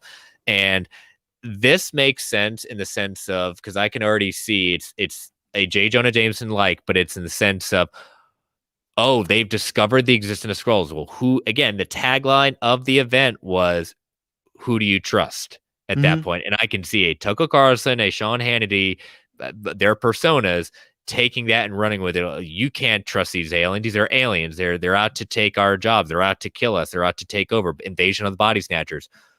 That is a perfect thing to have for this series. Yeah, or even at first being big detractors of it, like saying like, oh, it's not real, the government's making this up, like people aren't actually shapeshifters, stuff like that. So yeah, I think it will be I think it'll be a pretty minor role as far as won't have much consequence. I think it's gonna have a lot of fun. I will be interested to see if once I see it, I go, could you have maybe just made this Jonah? Because I would maybe prefer them just to make it Jonah, but we'll see how it ends up going. Maybe this person that is the newscaster is a Skrull as well, and they're planted there to have some fun and try and get people off of the scent of certain people that are Skrulls, right? So we'll see. We did see a Skrull at the TVA. Yes, we did. He was in a tracksuit, and there was a tracksuit Skrull in Captain Marvel. So that is a variant. Yeah, so I'm glad they're getting a type and not the actual guy. That's what I'm glad for. Yeah. So. But we'll get to a little more kind of exciting. Get some Mhm. spider action. We can't go an episode of Marvel Lines without getting into some spider action. Issa Rae joined Spider-Man Into the Spider-Verse. This is an exclusive from the Hollywood Reporter. The star of HBO's acclaimed comedy drama Insecure has joined the voice cast of the sequel to Into the Spider-Verse. Rae is the first addition to the franchise roll call, and she will be portraying the voice of Spider-Woman. Mhm. So I've Yeah. seen clips of the episode. I have not gotten a chance to watch the series, but I've seen her comedy. Outstanding comedian in her own right. Very good actress in the clips I've seen. So at first, I kind of did a double take, and I was like, "Wait a minute, we got our Spider-Man live action." Saying, Yeah. I really wanted it for a second, and then I was like, "Okay, if this is what I can get right now, I'll take it." But yeah, sure, we got it. We got our first kind of new person in the Spider-Verse, Spider-Woman. Yeah, it's a good fit as far as she's a good. I've only seen her a few things, but she's a good actress. She's funny. I like that. If anyone knows the video game Super Smash Bros, that every time a game comes out, it's always like, well, who's going to be on the roster this year?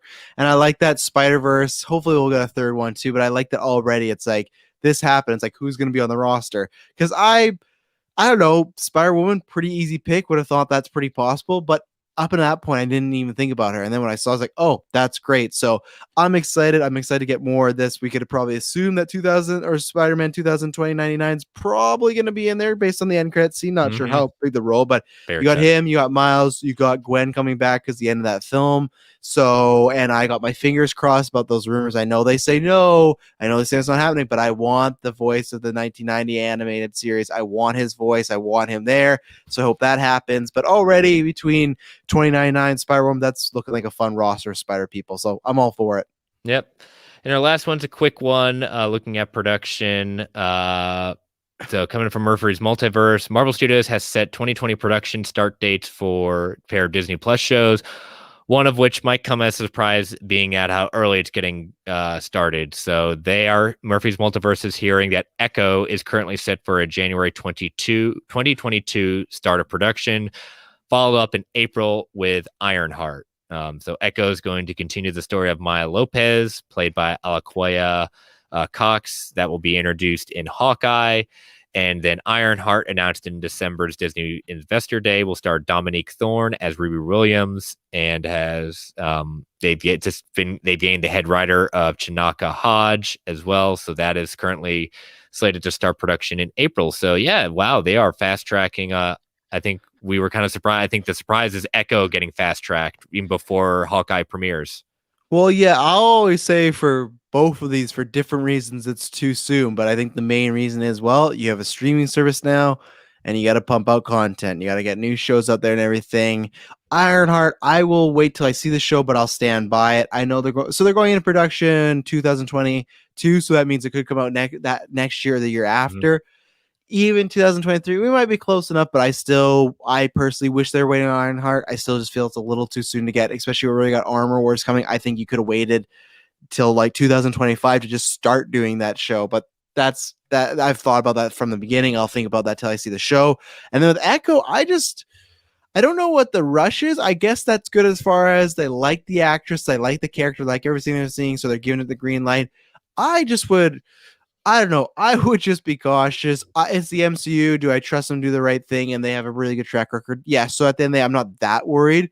But what happens if it come out and everyone's just like, man, no one really likes this Echo character? Like, that's the main thing. Like, what if every review and fans are like, I love Hawkeye, it's the best. But you know what? Echo didn't hit, or I didn't like your story, or I didn't like the performance. It's like, it's a lot of doubling down on something that's not even proven yet at all. So I'm still surprised by that, but hey, again, they have a good track record. If they didn't, I wouldn't worry. But it still is, I always say like, oh, okay, that's it. And it's hard for me. Like, I like the Echo character, but I can't get excited for this is the show yet.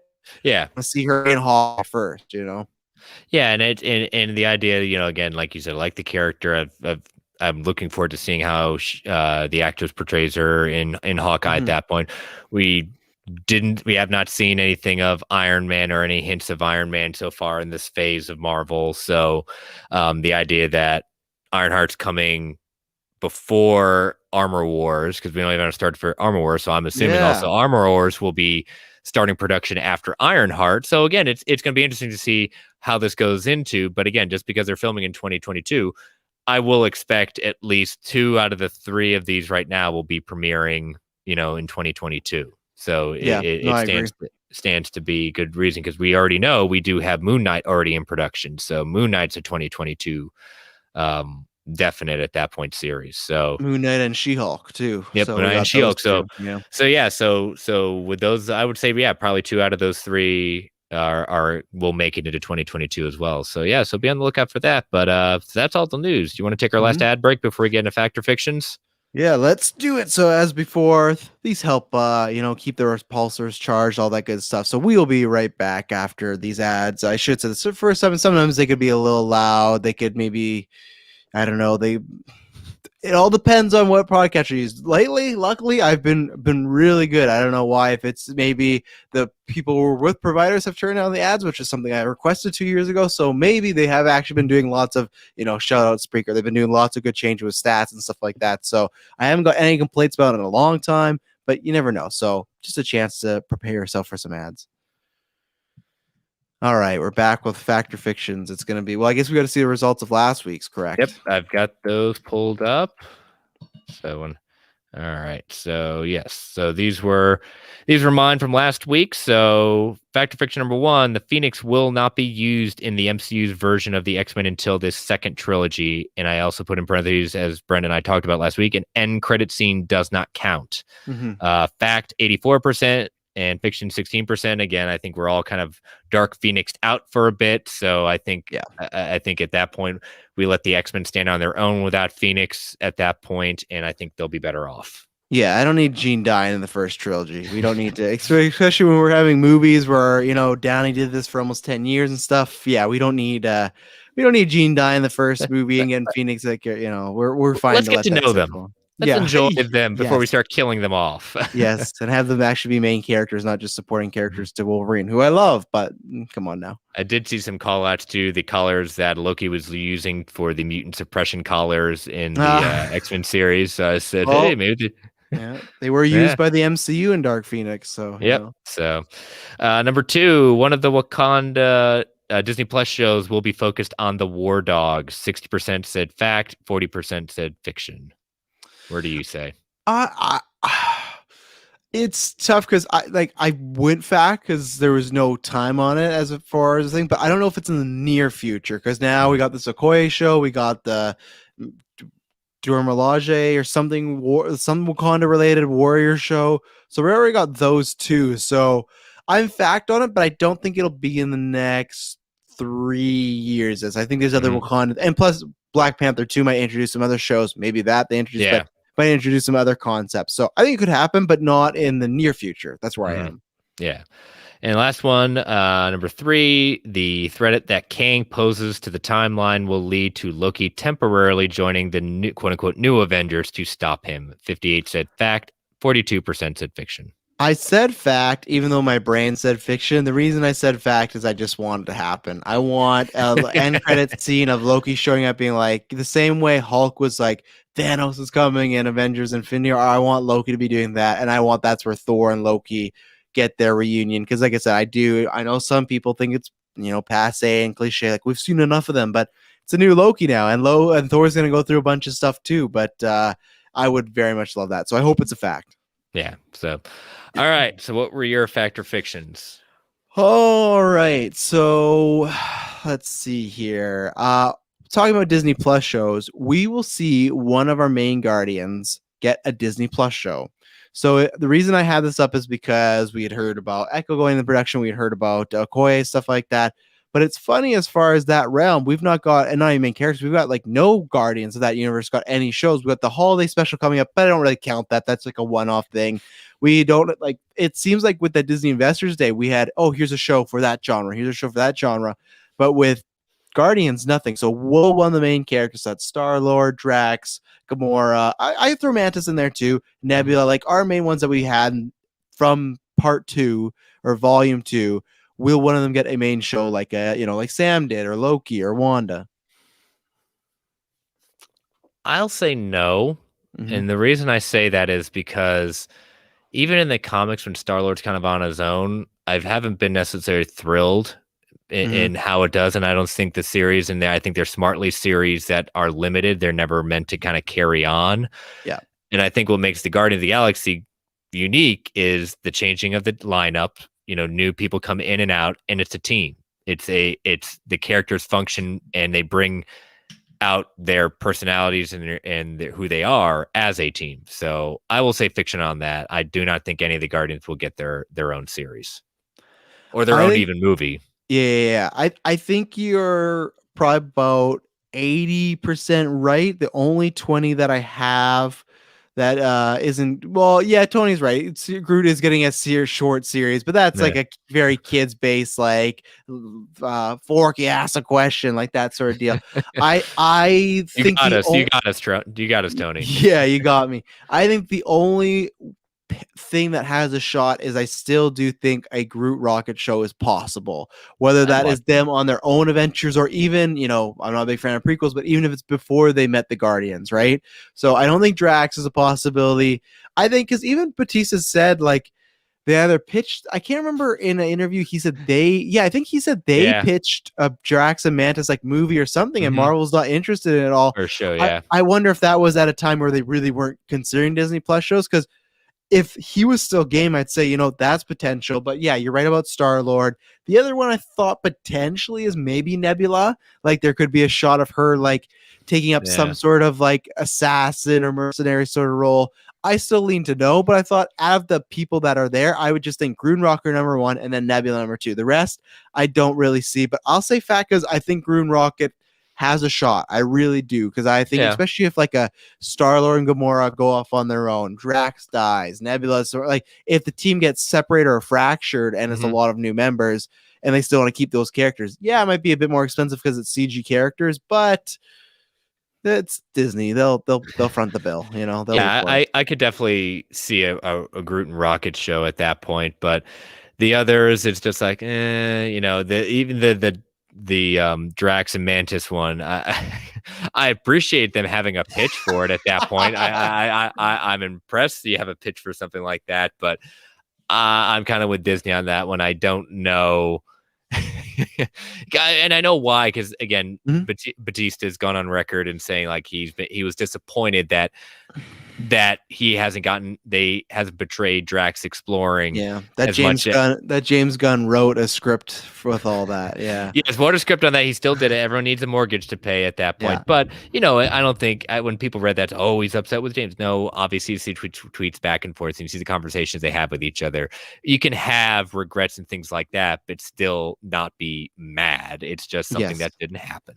Yeah, no, you got to look back Batista's career. That's kind of a big thing. He's had squabbles with WWE before, and then he'll go back to working with them. It's just a business thing. Yep. So this is a complete, I think it's a complete what if. I don't think this will ever happen. They're all what ifs when it comes down to it. They are, but this is like the biggest one, because this really has like really probably no shot of happening. So this is like the what if. If Spider-Man 4 Tobey Maguire would have released, would it have hit $1 billion? Fact or fiction? So like I said, we'll probably never know unless for some reason, like, guess what? We're doing For Aspire. The only reason I asked that is because I thought about this. If the fourth Tobey Maguire movie came out, would it have been? We're pulling Loki stuff. We're pulling variants at this point. This is a first, I think, for fact or fiction in the sense of that. You are right. This is a what if. Yeah, well, I thought it had some fun. I've been saying this one for like over a month. I can't remember when it inspired, but I think it got inspired by people, of course, with theaters opening, talking about the $1 billion club and stuff like that. Like when would movies hit $1 billion? And Spider-Man came up, and it's still funny to me to think about. And I go, wow. Far From Home was the first $1 billion Spider-Man. Like people always talk about, like with Marvel and DC, it's Batman and Spider-Man, right? But Batman has multiple $1 billion movies. Spider-Man has one. So that's why I was thinking with Spider-Man 4, would it have hit that? Because if you look at those other movies, it kept going up, up, up. Or would the third one, because it was a little, would have it taken a dive? I would go fiction on it, but I still don't think the movie would have taken a dive that would have been like, oh, they really should make more. Like, I think it would have been maybe less than the third, but more than the second. Like, I think it would have been a still massive success, but at the end of the day, sometimes a fourth one, the cast comes back. Who knows? So what do you think in that time loop or that timeline? Yeah, it's excuse me, again, Raimi coming back for a fourth movie, that's kind of like one of those rare occasions where a director has continued on then for 4 films at that point. Yeah. And considering, and again, I'm very much looking forward to Sean O'Connell's book about that 4th movie and the behind the interview scenes with stuff. Defoe this week he tweeted about. That's very cool. He did, yes. So very interested to see about that, but considering what the studio, imagine that studio interference in a film at that point. He was very much talked about how he didn't want Venom for the 3rd one. This was a more of a studio push. He had a whole different direction. I think the rumor was Vulture, but it was like Vulture-S at that point, and the Lizard being the kind of the 2 big villains at this point. Bruce Campbell's Mysterio was apparently a rumor too, as like a quick segment of him getting beat, which would have been fantastic. You got to get Bruce in there. Sam Raimi. I'm waiting for. Can't wait to see our Bruce Campbell thing in Doctor Strange, because he's coming. They still also better put him in No Way Home. I really feel like I feel like that would be that. Like the 2 things I want from this movie is that, and I want one trailer to have. You're gonna ride a roller coaster from the original Spider-Man, like the band teaser with the 2 towers. Like that is one of the most exciting thing of Spider-Man. Like he's a kid, and I want those 2 things, but Bruce is probably more likely. Yeah. So I'll say fiction, just because. A little bit because of the bad taste in people's mouths with 3. I still think it would be. I think it have obviously it's Spider-Man is gonna have a big opening weekend.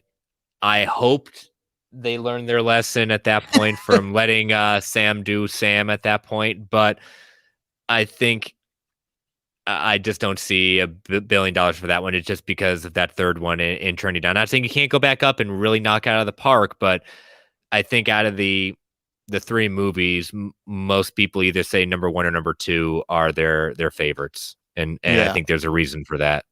And it's so crazy to think about. So like Spider-Man 3 was 2007, correct? So it's like we'll go sure.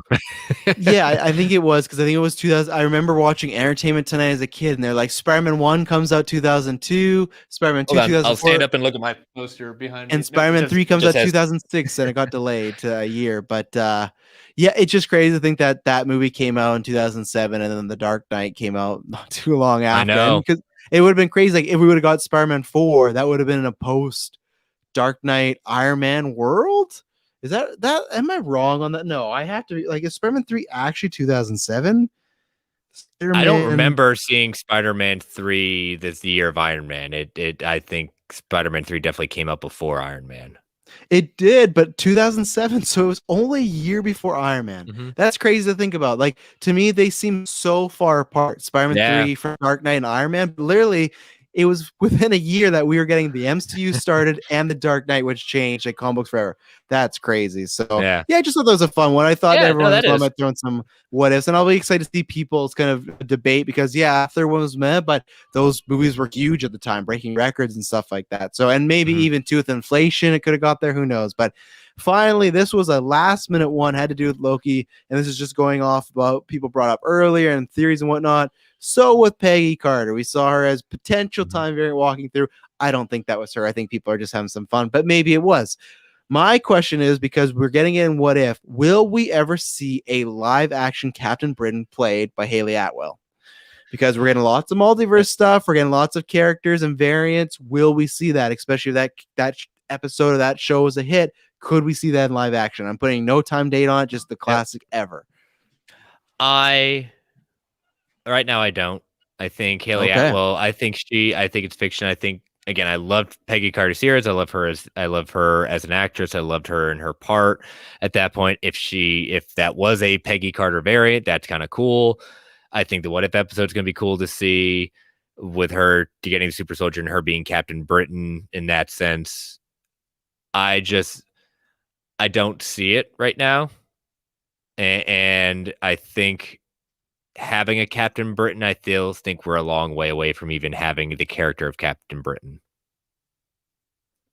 So I will say fact, because I think we will see her, but not in a large role, almost the same way as like when Captain America fought Captain America in Endgame. I could see it in a situation like that, where they go to a multiverse, a timeline where that is a thing. All right. and it's just a quick segment. That's why I get a fact. As far as I think you're right, as far as the fiction, as far as it being we're far away from Captain Britain and her being like she is the new Captain. No, I don't think it would be that. I think it would be, hey, in Secret Wars we see some version of Peggy, because I think it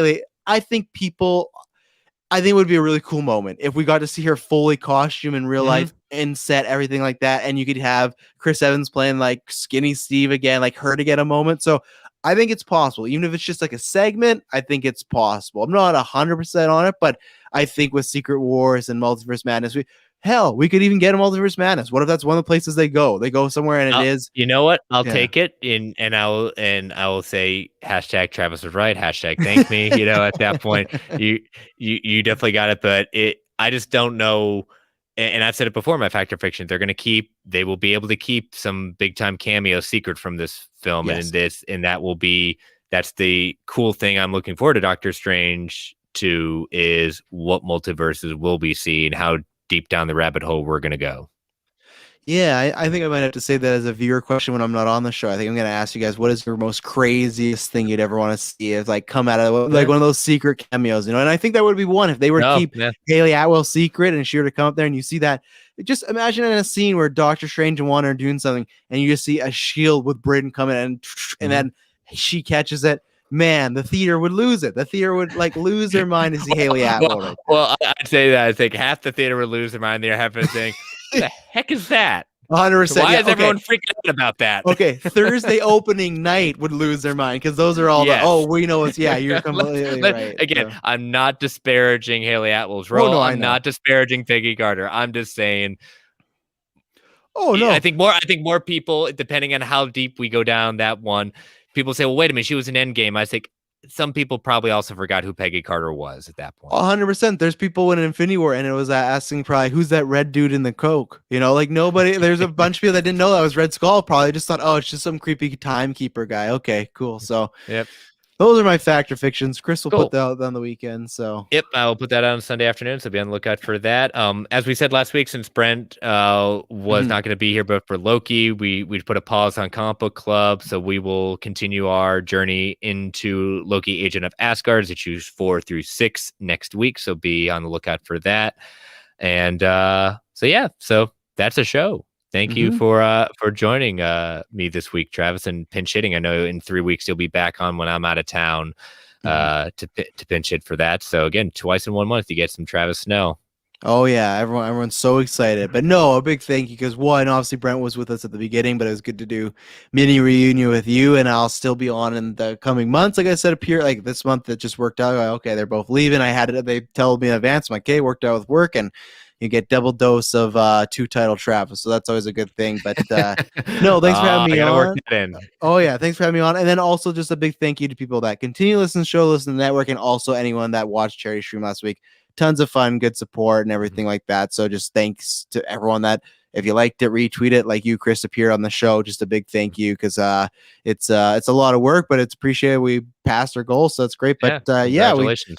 Oh yeah, thanks. But yeah, we got a fun few weeks of Marvel. Even when I'm not on, you got Loki, and then literally in under a month, Black Widow's here. It's crazy. Yep, definitely. We're not gonna announce it yet. We have worked out in the group when we're doing it at that point. So we'll probably wait just a few more weeks to let you all know when we're gonna be doing our big review of Black Widow. So we're gonna review it next year. Next year, pandemic. We really want to think about it. We really want to get our thoughts ready for Black Widow. But we'll let you know at that point. But it has been decided with the network what we're doing with that. So be on the lookout for that next couple of weeks. We'll announce it. So, tell people how they can follow you, Travis. At Travis B. Snail, you can follow me when we're doing. If you're into E3, I'm going to be with Geekverse doing a bunch of coverage. I think we got like 4 or 5 casts this weekend, so that should be fun. Right after this. Right after this, if live, literally, mine starts in 25 minutes. I'm going to take a quick water break, pee break, and then back in the fray, as they say. But no, follow me there for that, and I'm always up to some shenanigans. Hashtag Scott Fierce Travis. But always a good time on there. If you want to be entertained, my Twitter's a place for you. Yes, it is. So again, we want to also thank our official sponsor, organicpricebooks.com. Again, use the code MarvelGA at checkout for $2 off every order. You can follow the Geek Ultimate Alliance Network at GUA Pod Network. You can follow me on Twitter at Chris Balga. You can follow Brent at Brent Tech Prime. You can follow this show at Marvel A Podcast. You can email the show at marvelalliancepodcast@gmail.com. Feel free to write, email, tweet. If you want to provide fact or fictions, ask questions, give your Loki theories. Is Mephisto coming back? Is Red Skull coming into this? Who else can we just throw into this at that point? Continue to rate and review the network, and again, our show is now on a separate feed. Rate and review the Marvel Alliance separate feed on Apple Podcasts, whichever platform of choice may be. Thank you, everyone, for joining us in the live chat. We really appreciate it. Again, thank you, Brent, for coming on from Vegas. Thank you again, Travis. Thank you, listeners who are listening out there. Stay safe out there. And as Stan the Man would say, Excelsior, true believers.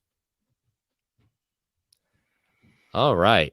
Yeah, so I gave Travis the task of coming up with an RN credit scene, and he said he had 2 ideas, so I told him surprise me. So what are we talking about? We're just going to talk about how terrible those DC Lions people are. No, I want to talk about something.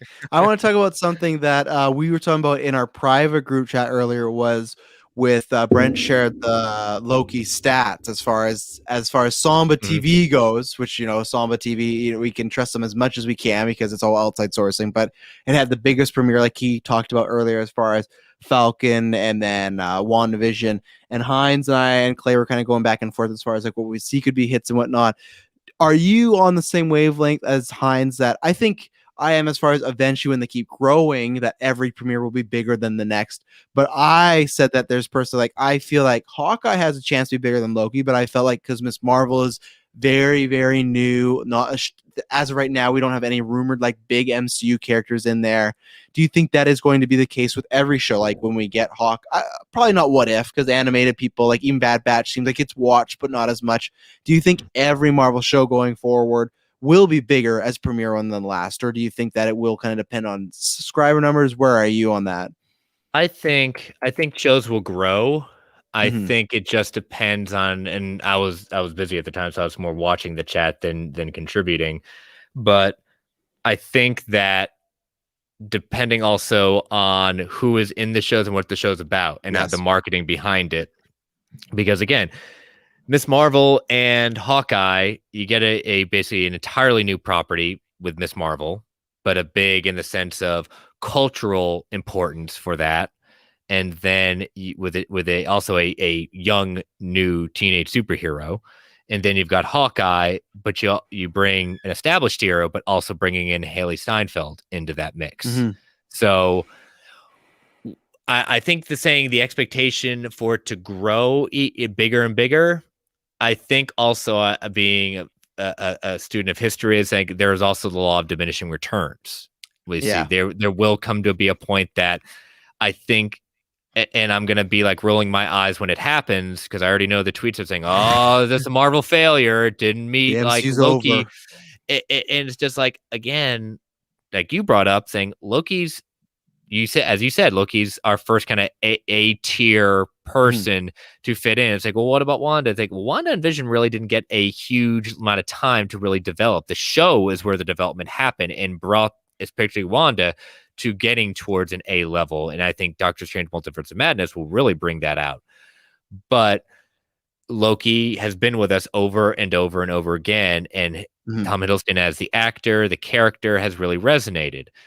So I have more realistic expectation that if the show drops, it's still going to do amazing numbers. I think I don't predict Loki numbers for first episodes for the next 2. I do predict probably around maybe it's going to do probably better than WandaVision because of what the shows are going to be about. WandaVision, it was very different, very, very just interesting direction for Marvel to do and how it was done, because I heard so many people saying, you've got to wait 3 episodes to really get into it. A lot of people don't have the patience for that. So particularly that we haven't heard episode counts, but as we kind of hinted at with Secret Invasion being 6 episodes, I think, again, these next 2 will be 6 episodes. So getting into these series is going to be a lot better, and what the series are going to be about are, I think, going to gel more with general audience, but I don't think it's going to be, they're not going to get these numbers for the first episode. I don't foresee it, and I don't think that's a failure on their part. No, I don't either, because that's what Hines was, and I won't say it too much because he's not here to defend himself, but he just said, like, well, you put the MCU tag on anything will be successful. And I agree with that to a Yes. point, Yeah. but like I said in that chat, I went, well, Ant-Man's successful, but it's still both those two movies are the lowest grossing of the MCU franchise. Does that mean they're bad? No. Does that mean they are failing the MCU? No, we're getting a third one. So clearly what their budgets and what their expectations are, Ant-Man is a success. They are doing well, but I still think there will come a time like I love Moon Knight, but I'm not expecting that to be the biggest Marvel show when it premieres. Even at Moon Knight, when we might get that even a year later from now, we could be 20 more million subs, something like that. Might not even expect that to hit Loki numbers because sure, it's MCU Marvel tag, but it's such an unknown character. And if they take the route of, hey, this is a guy dealing with split personality disorder, it's a bit more darker, a bit more really character focused, I could see some people be like, yeah, I'll wait on this one. And we don't know the scope of the world then. So I think that there are certain shows like we were talking about Haley Steinfeld that helps, and Hawkeye. I don't consider him, even though he's Avenger, I don't consider him an A tier. I think he's on the B tier just because it's just screen time and level of importance. I feel like he really didn't get the level of importance of the MCU till Endgame. Endgame's his most important film with the family, with his arc, and I think that helped him big time, and that made people want to see a show. But Loki. Avengers was one of the most popular movies of all. At one point, it was the biggest, opener of all time and stuff like that. And he was not only in it, but he was the main antagonist. He was the guy. He is in Thor Dark World, Thor Ragnarok. He's a guy with Tom Hiddleston as well. He's at A tier. And as far as shows so far, they don't have that. Hulk is an A-tier character, but at the same time, we haven't got a solo film of him in a long time. You could say the same thing about Loki, no solo film, but there are reasons behind that, obviously. But yeah, and I think it's just a little bit different as far as Mark Ruffalo's gotten a showcase, but to me, it's just I don't think Mark Ruffalo's role has been as big as Tom Hiddleston's because, like I said, Hiddleston's being the villain. When you're the villain of a big movie that's a Avengers movie, you get a lot of spotlight, and we've seen that. Other than James Spader, which is James Spader probably just get a huge spotlight because after that, because he was the voice of it. He wasn't a face. It was everybody else. And Thanos, okay, yes, it's not Josh Brolin's face, but he looks a lot like Josh Brolin and Thanos. They designed his face similar after Josh Brolin. So it's like there's that type of, and he was in multiple movies again. So it is interesting to see what's going to happen, to see what they keep growing. It's great that they keep growing. So I'm sure right now they're pretty happy with that. So yeah. And my prediction is, Ms. Marvel, what has happened when a kid, a teenager, looks up to these heroes and then becomes imbued with these powers? How do you become the hero? As I said, I think Phase 4's big thing is legacy. Hawkeye, I think it's going to be a mix of legacy and PTSD. How do you, in family, in that sense, not the Fast and the Furious, it's all about family. Yeah, it's all about family. It's about family, how family can beat dinosaurs. That's what it's going to be about. Yeah. I'm ready. But yeah, so again, I see some diminishing numbers, but it'll still be outstanding numbers. It's still going to beat out different things because, again, to the point of it's Marvel, it's going to track. I just don't see, I don't expect, nor do I be disappointed if the numbers. I'll be disappointed and be a little concerned in the sense of if it gets WandaVision numbers or lower than that. That's where I'll be like, all right, we've got a little bit of an issue going on here. Yeah, or if you get like 4 to 6 shows that continue to downtrend, no matter what they are, and then you just show a general lack of interest in it, Go ahead. Well, what would be interesting if you get a lower beginning and it starts tracking with word of mouth in 6 episodes, that will be a positive trend at that point. That's where they can course correct. Or the other concerning thing is if you get a lot of shows that have a good premiere, but then those finales are, that's the same thing. So exactly. And you get a good premiere, but then people trail off. So we'll see. That's a good thing we're in these roles. But at the end of the day, too, we'll never know because they'll never release these real numbers. It's all aggregators, stuff like that. We saw that a lot with Zack Snyder's Justice League of one day a third aggregator said, oh, this is a great success. And one go, oh, it wasn't as good as you think. So it's like with third party, it's like we can only go off so much. So, but it's a fun conversation to have. All right. Well, again, thank you for it. And y'all stuck around. We appreciate it. Catch y'all later.